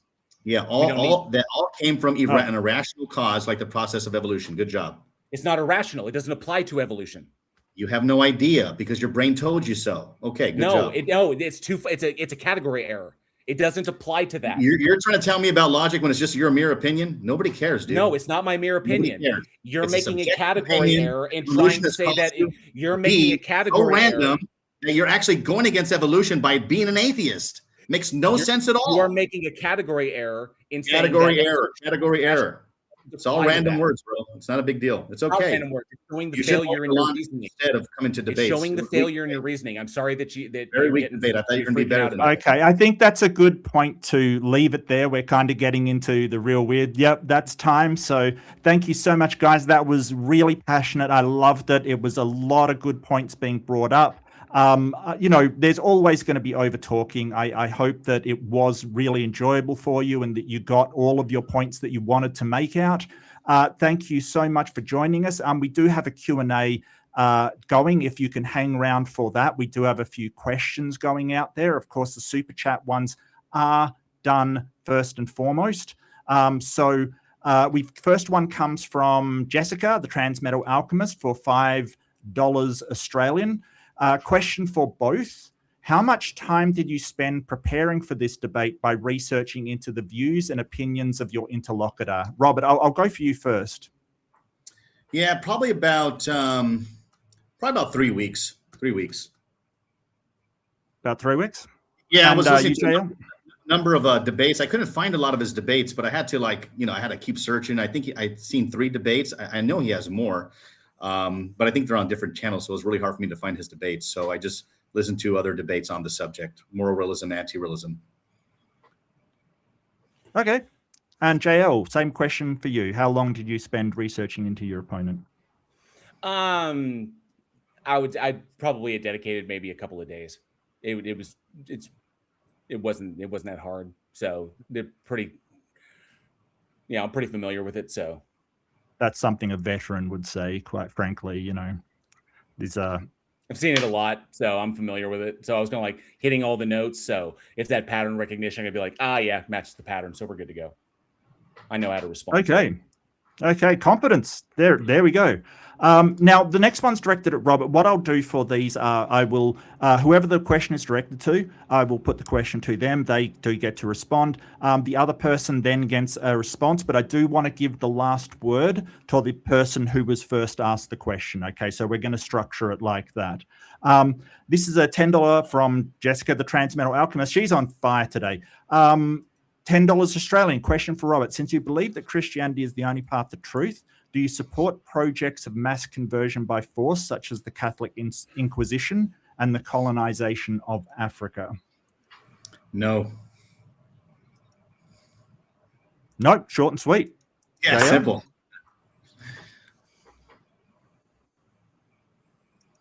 Did you have anything to add, JL, or is that... No, not on that, no.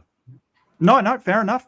No problem at all. We'll go on to the next one, which is again by Jessica, the Transmetal Alchemist, for $10 Australian. Question for Robert. A moral event happens in Edo-era Japan. No one participating is a Christian or have heard the gospel. How do you assess the moral character of this event? Who did the right thing? I don't even know what the question is on the era Japan. I don't know what they're talking about. Sorry about that. So it's as far as I understand it, it's a hypothetical question about before Christianity was even known to Japan, right? In ancient Japan. Okay. Yeah. So if someone makes a moral choice and none of them have any idea that the Bible hasn't even made it over there, how do you assess who ought to have done what? What's the moral right moral choice for that decision? Well, I'm here now. I'm living in the now. Whatever God does in the past, God will reveal his truth to whoever he wants to. I think God will judge those people on an individual basis. So that's what I could say. I'm not God, so I can't judge that. So, you could ask for my opinion, but it's going to be subjective. So you can laugh all you want. You just look like a random mutation laughing for no reason at all. Right. So that they may or may not align, and there's no way you can judge it because they haven't, that's up to a God, presumably. Yeah, that's up to God. Right. JL, do you have anything to add to that one? Nothing that I haven't stated previously in my deal. We would establish what was right and wrong in there, depending upon our referencing our stances. So we could look at one person doing an action to another individual and take the information that we have at play. We'd reference our stances, and we would say that I would conclude that I don't agree that I would say that this action was unjustified. Someone else may say, no, that action was totally justified. We can disagree on that, but that's what morality is, because objective morality doesn't exist. And Robert, I want to give you the last word. Sorry, go ahead. Yeah, there's no point to hear any other response you give because it's all just mere opinions. So I don't even know what the point of your talking for. There's no point of you talking. Okay, that's definitely an answer. Let's see, what's the next one? Sorry, I'm just getting, I wish I was more organized, but you know. Okay, Jessica, the Transmental Alchemist, again, says, question for JL. Can you please explain why it is good for us to support transgender people? I wouldn't state it as an objective good. I would say that why I think it's good, why it aligns with my stances, is because it reduces harm within society. It reduces psychological harm and emotional harm, and we can see that play out in society with the reduction of self-unaliving rates. I don't want to risk the S word there, but we see this play out within society. We want to reduce psychological harm. We want to reduce emotional harm. We want to reduce incidents of self-unaliving. And so in order to do that, we see that in application, gender affirming care facilitates that outcome, which is a goal we want to accomplish. So it would be, so the ought there is to implement gender affirming care across the board to ensure that we reduce these incidents, that people are seen, that they are valued, and that they are allowed to establish their identities for themselves and not in accordance with what other people's stances think that they ought to be. So, because that facilitates more harm. Robert, do you have anything to sort of contend with that? Anything you want to challenge? Yeah, I think the support, it all depends on what you mean by support. If you're saying to tell them to accept who they actually are, that's what the left used to say before, accept who you are. But now they're saying, no, change who you are. I will say, yes, I support their coming out of that, that mental state, because they're not accepting who God made them to be. So I would say support in the sense that, yeah, you should come to Christ and ask God to help you accept who God actually made you to be. That's all. Yeah, that begs the question of the existence of the God, which is completely irrational. Yeah, and it begs the question, you have some kind of rational thing to talk about. No, like Robert, we'll give JL the last word here on this one. Oh, okay, sorry. No problem at all. His reasoning there begs the question of the existence of the God. It's baked into it. There's no reason to believe it. There's no rational reason to accept it. And all it's basically doing is saying that because I believe in a God and I believe these things that I think this God has said, therefore I have the authority to dictate to an individual who they are and who they're meant to be, which is a complete violation of like autonomy, of like individual autonomy, which increases harm within society. We see that bar none. Self-unaliving rates go up, self-harm rates go up. So we don't want that. We want to reduce those. So we ought to acknowledge individuals individually and to their asserted identities. So, and then facilitate their transitions if necessary, if that's where they are, or allow them to walk through that process to a point where they realize maybe they want to come back, but it's got to be at the speed of the individual in question, not the purported authority figures dictating what they ought to be. Okay, next question from Surprise, something different this time, Jessica, the Transmetal Alchemist. Question for Robert. Who would you support, the Christian John Birch Society, which wanted to maintain segregation, or the Muslim Malcolm X, who wanted to abolish segregation? Yeah, I would go with the abolishing of the segregation with Malcolm X. Yeah, I think a lot of the left wing politics right now is trying to segregate people into groups so they can win votes and all that. And so I think that's a problem too. We should not be segregating. We should be uniting against a cause, like J.L. Warren says, the cause of freedom, free speech, etc. Without free speech, we wouldn't be here. So thank God for that. Even this platform, no matter if you're skeptics or not, I think free speech is a big deal, and we should always fight for everybody's freedom to have these debates. I think it's really good for society and to see what side's better, in discussion with these topics, all these sensitive topics.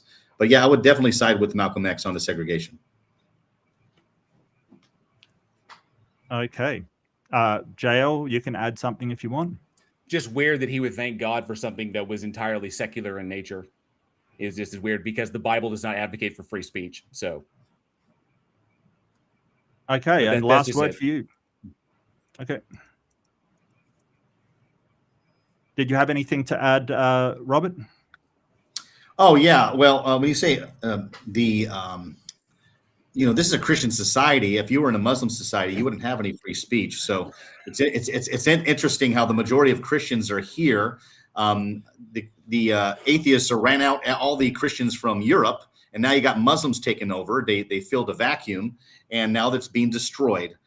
In so much that Richard Dawkins actually said he actually missed Christmases because Islam is taking over. Yeah, you try to destroy a worldview that God exists and with Jesus Christ and loving your neighbor, etc. Guess what's going to happen? You're going to be overtaken by Islam, and you will probably be wiped out, God forbid. But I think that's the effect of going against Christianity. That's the effect. You have all the free speech you want here in America, talking trash about Christianity, but when Islam comes, I think it's going to be a big problem. Hopefully, God has mercy on all our souls. Okay. Again, we've got Jessica, the transmetal alchemist. Surprise, surprise. A question for Robert. Explain how morality would have worked hundreds of millions of years ago before humans showed up when dinosaurs ruled the earth. I have no idea. It's just speculation. Okay. I have no idea. Anything to add, JL? No, I'm good. I'm good. Jessica made a point with that.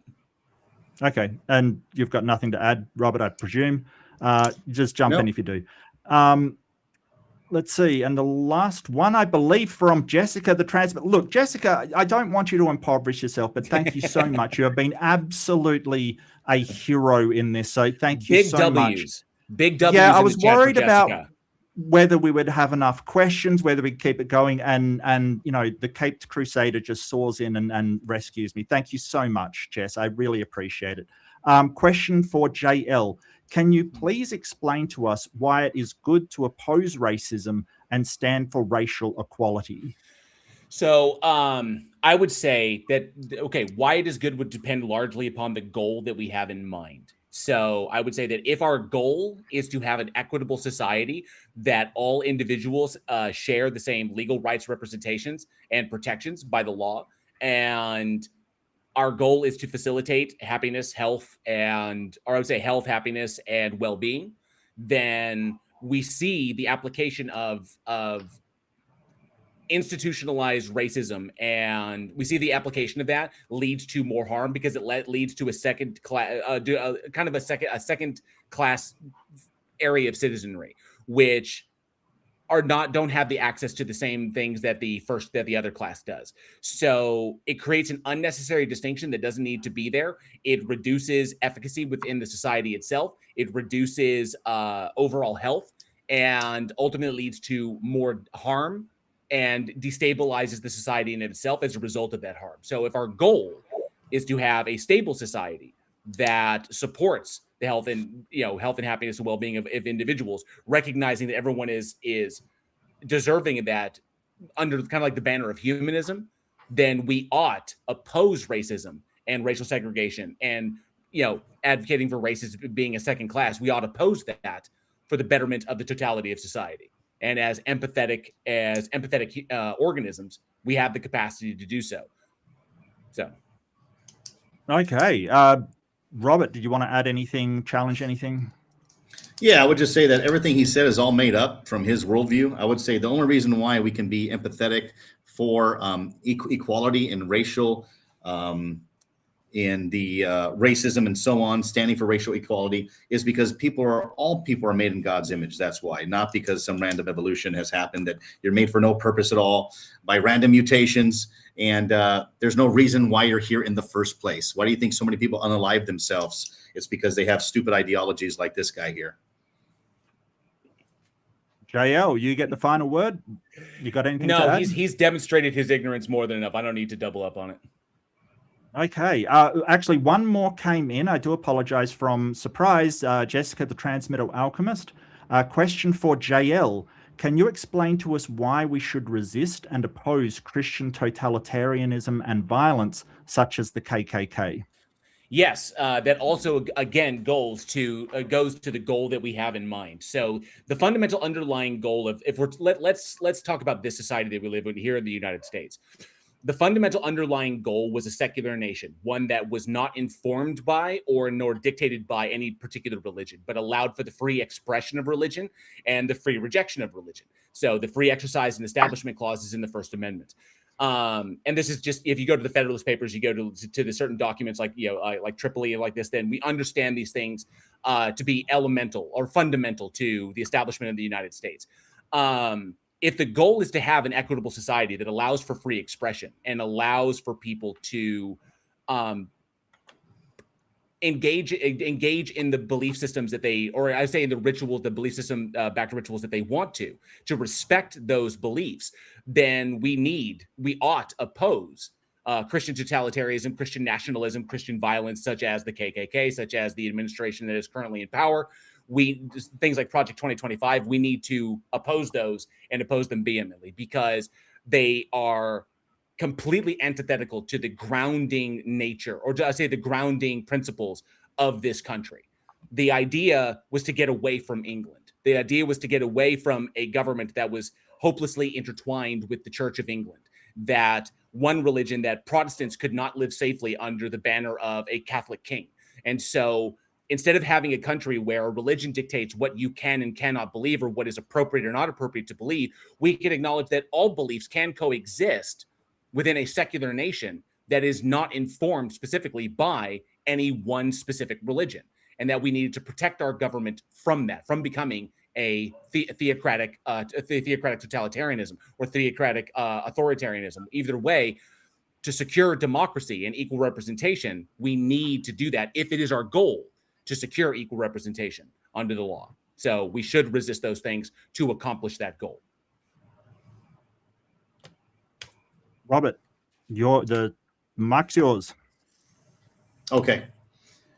So she's asking can you explain why I would resist oppose Christian totalitarian violence such as the KKK? Okay. Yeah, I oppose the violence, the KKK and all that stuff too. So yeah, I believe there's a special thing that we are made in the image of God and we should respect everybody's rights to choose. I think the Bible does say that.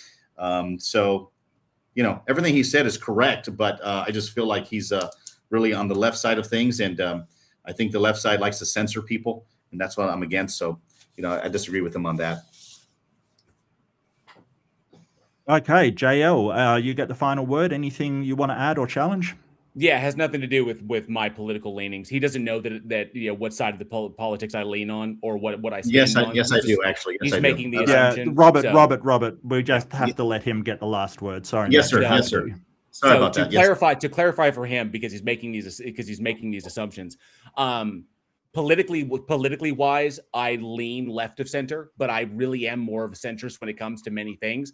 But when it comes to advocating for the recognition, the protection, the legal representation of human beings as humans, and not dependent upon their like weird beliefs in like made up father figures or sky wizards, this stuff is irrelevant to the fact that we are all human beings. We're all members of the same species, and as such are entitled, as a philosophical position, are entitled to the same rights, protections, and representation as everybody else. And that's where it should start. So as a humanist, as a secular humanist, that is where I operate from, because I see it causes the least amount of harm, and I see it in practice in other nations that it produces the least amount of harm. Okay, so I had one last question. This is the very last one, I promise, unless somebody bombs me with the super chat. So the last question that really fascinated me was sort of Ember wrote in, Better Than Ember wrote in, for both, can you briefly steelman your opponent's position? Can you basically say in the strongest possible terms with the most charity what your opponent's position is? We'll start off with JL. Can you steelman Robert's position? It's hard to say. You can't steelman a logical contradiction, but you can say that if God is the ultimate thing, then what it says we ought follow, because of the consequences that are imposed by the entity of us not following them. So as a matter of utility, we ought do that. So I would say from that perspective, yes, it doesn't dictate as to what is morally the case or what is like objectively moral. It recognizes that these are subjected to the God, but that we ought do them because of the consequences if we don't, that, you know, that we will not be treated like everyone else or get the benefits that everyone else that does follow these things, we won't get those things. So from a purely utilitarian standpoint, that would kind of follow. But as far as like the topic at hand, moral realism, moral anti-realism, his position is logically contradictory. So you can't really steel man a logical contradiction. Okay. Robert, can you steel man JL's position? Yeah, I'll do my best, but it's really hard to steel man a logical contradiction. So yeah, what the problem is that he takes everything by feeling, emotion, culture, etc. And by doing that, if that's all your moral opinion is, then that means that it's just like debating about if you like pineapple on your pizza or not, if you like chocolate or vanilla ice cream. It's completely irrelevant, and he has no guts to stand on any moral grounds because he has none. And so showing up to this debate, he's already lost the debate. And I'm glad that he came. Prove me right. Thank you. Nothing but an appeal to consequences, but okay. Okay. So. Look, yeah, well, we just had a statement each. I actually screwed up the timing, so I do apologize to both of you. I was supposed to do the closings before the Q&A, but I was so interested in the Q&A, I kind of lost my mind and skipped it completely. Good. So, yeah, that's my fault. The crew have been telling me I'm completely losing it, which is probably true. So, JL, you started. Mm-hmm. So Robert, you will do the first close. So just up to 5 minutes. Okay. Sum your position, give your perspective, and give your perspective on the position there. Okay. All right. Starting now. Yep. Okay. Go for it. Whenever you start talking. In conclusion, ladies and gentlemen, we have what have we witnessed tonight? JL Warren has spent the entire debate acting like he has Sky Daddy issues. JL desperately trying to act like moral anti-realism is a serious position. It's not. It's very unserious. Nobody cares about it. Nobody cares about his opinion. But every time he opens his mouth to call something wrong, harmful, evil, illogical, he refutes himself. He cannot live consistently with his own worldview. He wants to condemn Christianity as evil while telling us evil doesn't objectively exist. He wants to use logic to correct me while unable to ground the laws of logic in his materialistic universe. You've spent the whole night sawing off the branch he's sitting on, then acting shocked when I pointed out. Your entire belief system is nothing but a contradiction stacked on a contradiction. Every time he tried to say I was wrong tonight, proved my point. Because according to his view, that's just your opinion. That's just my opinion. That's just the chemical processes in the brain talking. So let me say it one more time, nice and slow. That's just your truth, bro. It doesn't really matter. You have no foundation. You stand on nothing but your own ever-changing emotions playing God with morality while denying that God exists. You have made yourself the ultimate authority over right and wrong while claiming no such authority can possibly exist. Moral anti-realism doesn't just fail as a philosophy, it fails as a way to live. It's intellectually bankrupt and practically unlivable. I stand here as a moral realist because it's the only position that matches reality. Right and wrong are real. We cannot call out some people for doing wrong in a different society if morality is purely just matter of societal norms. We can never do that. We can never go and say Hitler was wrong for what he was doing or Mother Teresa was good for what they're doing or what she was doing. We can never, ever do that because we don't believe in morality as an objective fact. So he lost this debate tonight. I knew he would, just right when he came into this debate, just trying to make all these filibusters and talking. It's like, dude, don't you understand? You're actually refuting yourself. You're talking like I'm wrong for some reason while you're saying there's no such things as right and wrong. So common sense is the Christian belief here, at least in this country, because we are the majority. And the majority rules according to the survival of the fittest evolutionary processes, right? The majority rules. And so he's out of the norm. He's not using his common sense. If he would be a theist. Thank you for having me. Thank you so much, Robert. Fantastic. JL, you get the final conclusion. Let her rip. Awesome. Well, thank you, everyone. As we bring this debate to a close, I want to extend my gratitude once again to Skeptic Haven and to the audience for your time and attention, and to my opponent for literally doing all my work for me by never addressing any of the points that I made and focusing only on appeals to consequence, which is not a logical defeater. We began this debate by asking a fundamental question about the nature of reality. Are moral facts objective, mind-independent features of the universe, or are they fundamentally dependent upon the stances of conscious agents? Throughout this exchange, we have looked at the landscape of metaethics through three distinct lenses: semantics, epistemology, and metaphysics, none of which my opponent addressed. And at every single turn, the realist position failed to hold any ground. And as a matter of fact, at one point, he actually agreed with me. So let us review what has been established today. First, we looked at semantics. We examined what human beings are actually doing when they make a moral claim. My opponent wants you to believe that saying cruelty is wrong is identical to stating a mathematical or physical fact. But as we have demonstrated, moral language is not descriptive of the external world. It is expressive of an internal state. It is a projection of our evolutionary empathy, our cultural upbringing, and our personal valuations. To strip the human mind away from an action and expect the wrongness to remain floating in the empty vacuum of space is a profoundly philosophical error. Second, we looked at epistemology and Hume's unavoidable is-ought gap. My opponent tried desperately to construct a bridge from the world of physical facts to the world of moral duties and failed in doing so because, as we have seen, you cannot logically derive a prescriptive ought from an empirical is without smuggling a subjective valuation into the equation. Whether we are discussing biology, sociology, or economics, science can only ever tell us what is the case. The moment we decide that what we ought to do about it, we must reference a stance. The ought does not exist in the data. It exists in our desires, our goals, and what we choose to value. Finally, we addressed metaphysics and the Euthyphro dilemma. My opponent attempted to escape the groundless nature of realism by anchoring morality in the mind of a god. But as we explored, the move instantly collapses into a logical contradiction. You cannot claim that morality is independent of minds while simultaneously grounding it entirely within a divine mind. Furthermore, as we saw in the biblical examples from 2 Samuel, even a theological framework inadvertently demonstrates that rules shift, adapt, and are ultimately governed by the subjective goals and valuations of the agent in question, this being the god. Kicking the metaethical can down the road to a deity does not solve the problem of realism, it merely amplifies it. When we look at the universe through a clear, rational lens, we do not find objective moral particles written into the laws of physics. We do not find a cosmic ledger of right and wrong floating in the atmosphere. What we find is far more profound. We find us.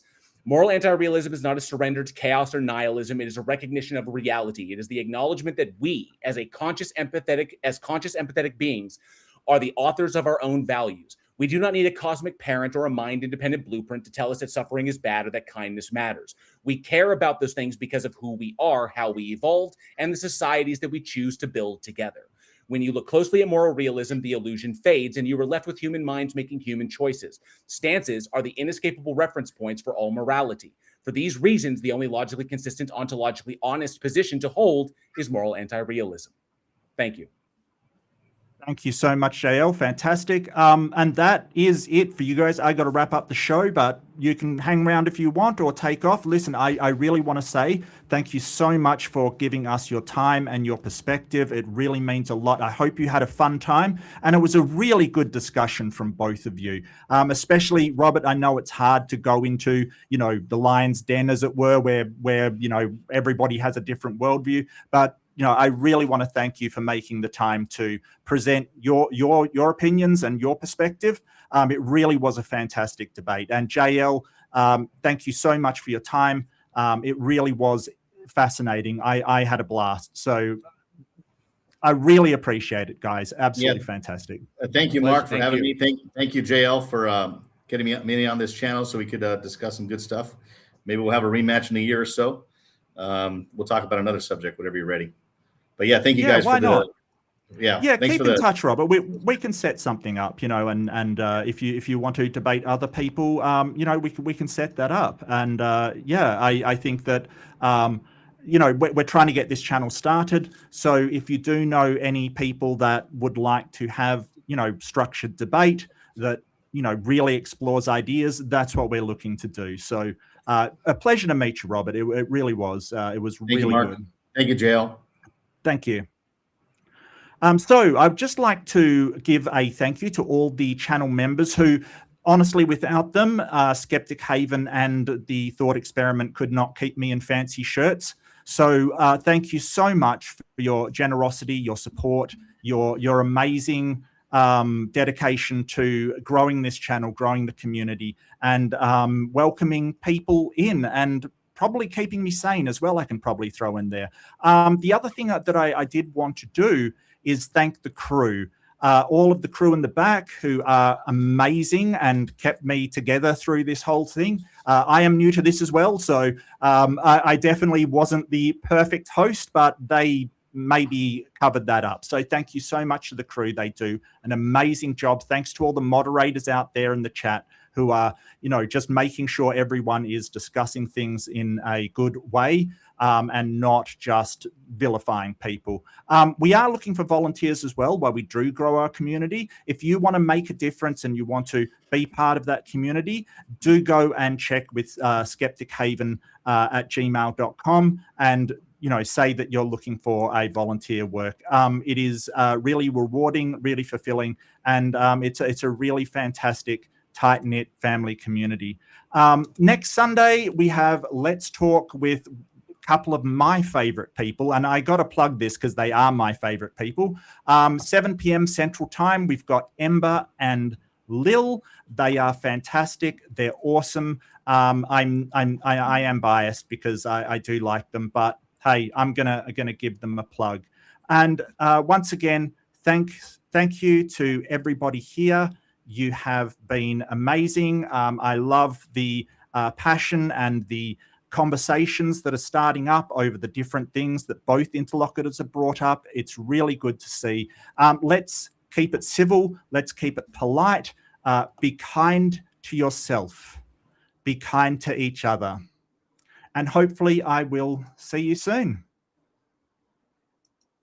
Thanks for watching The Thought Experiment, the arena where religion, politics, and philosophy step into the ring and ideas get tested.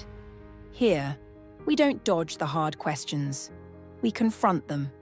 We weigh arguments, challenge assumptions, and follow the evidence wherever it leads. If you enjoy sharp thinking and honest debate, you're in the right place. Like the video if you found it thought-provoking, subscribe so you never miss a debate, and most importantly, tell us in the comments who won tonight.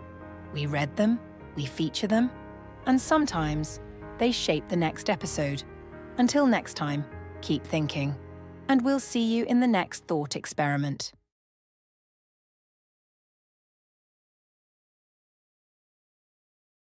The goal was never to win an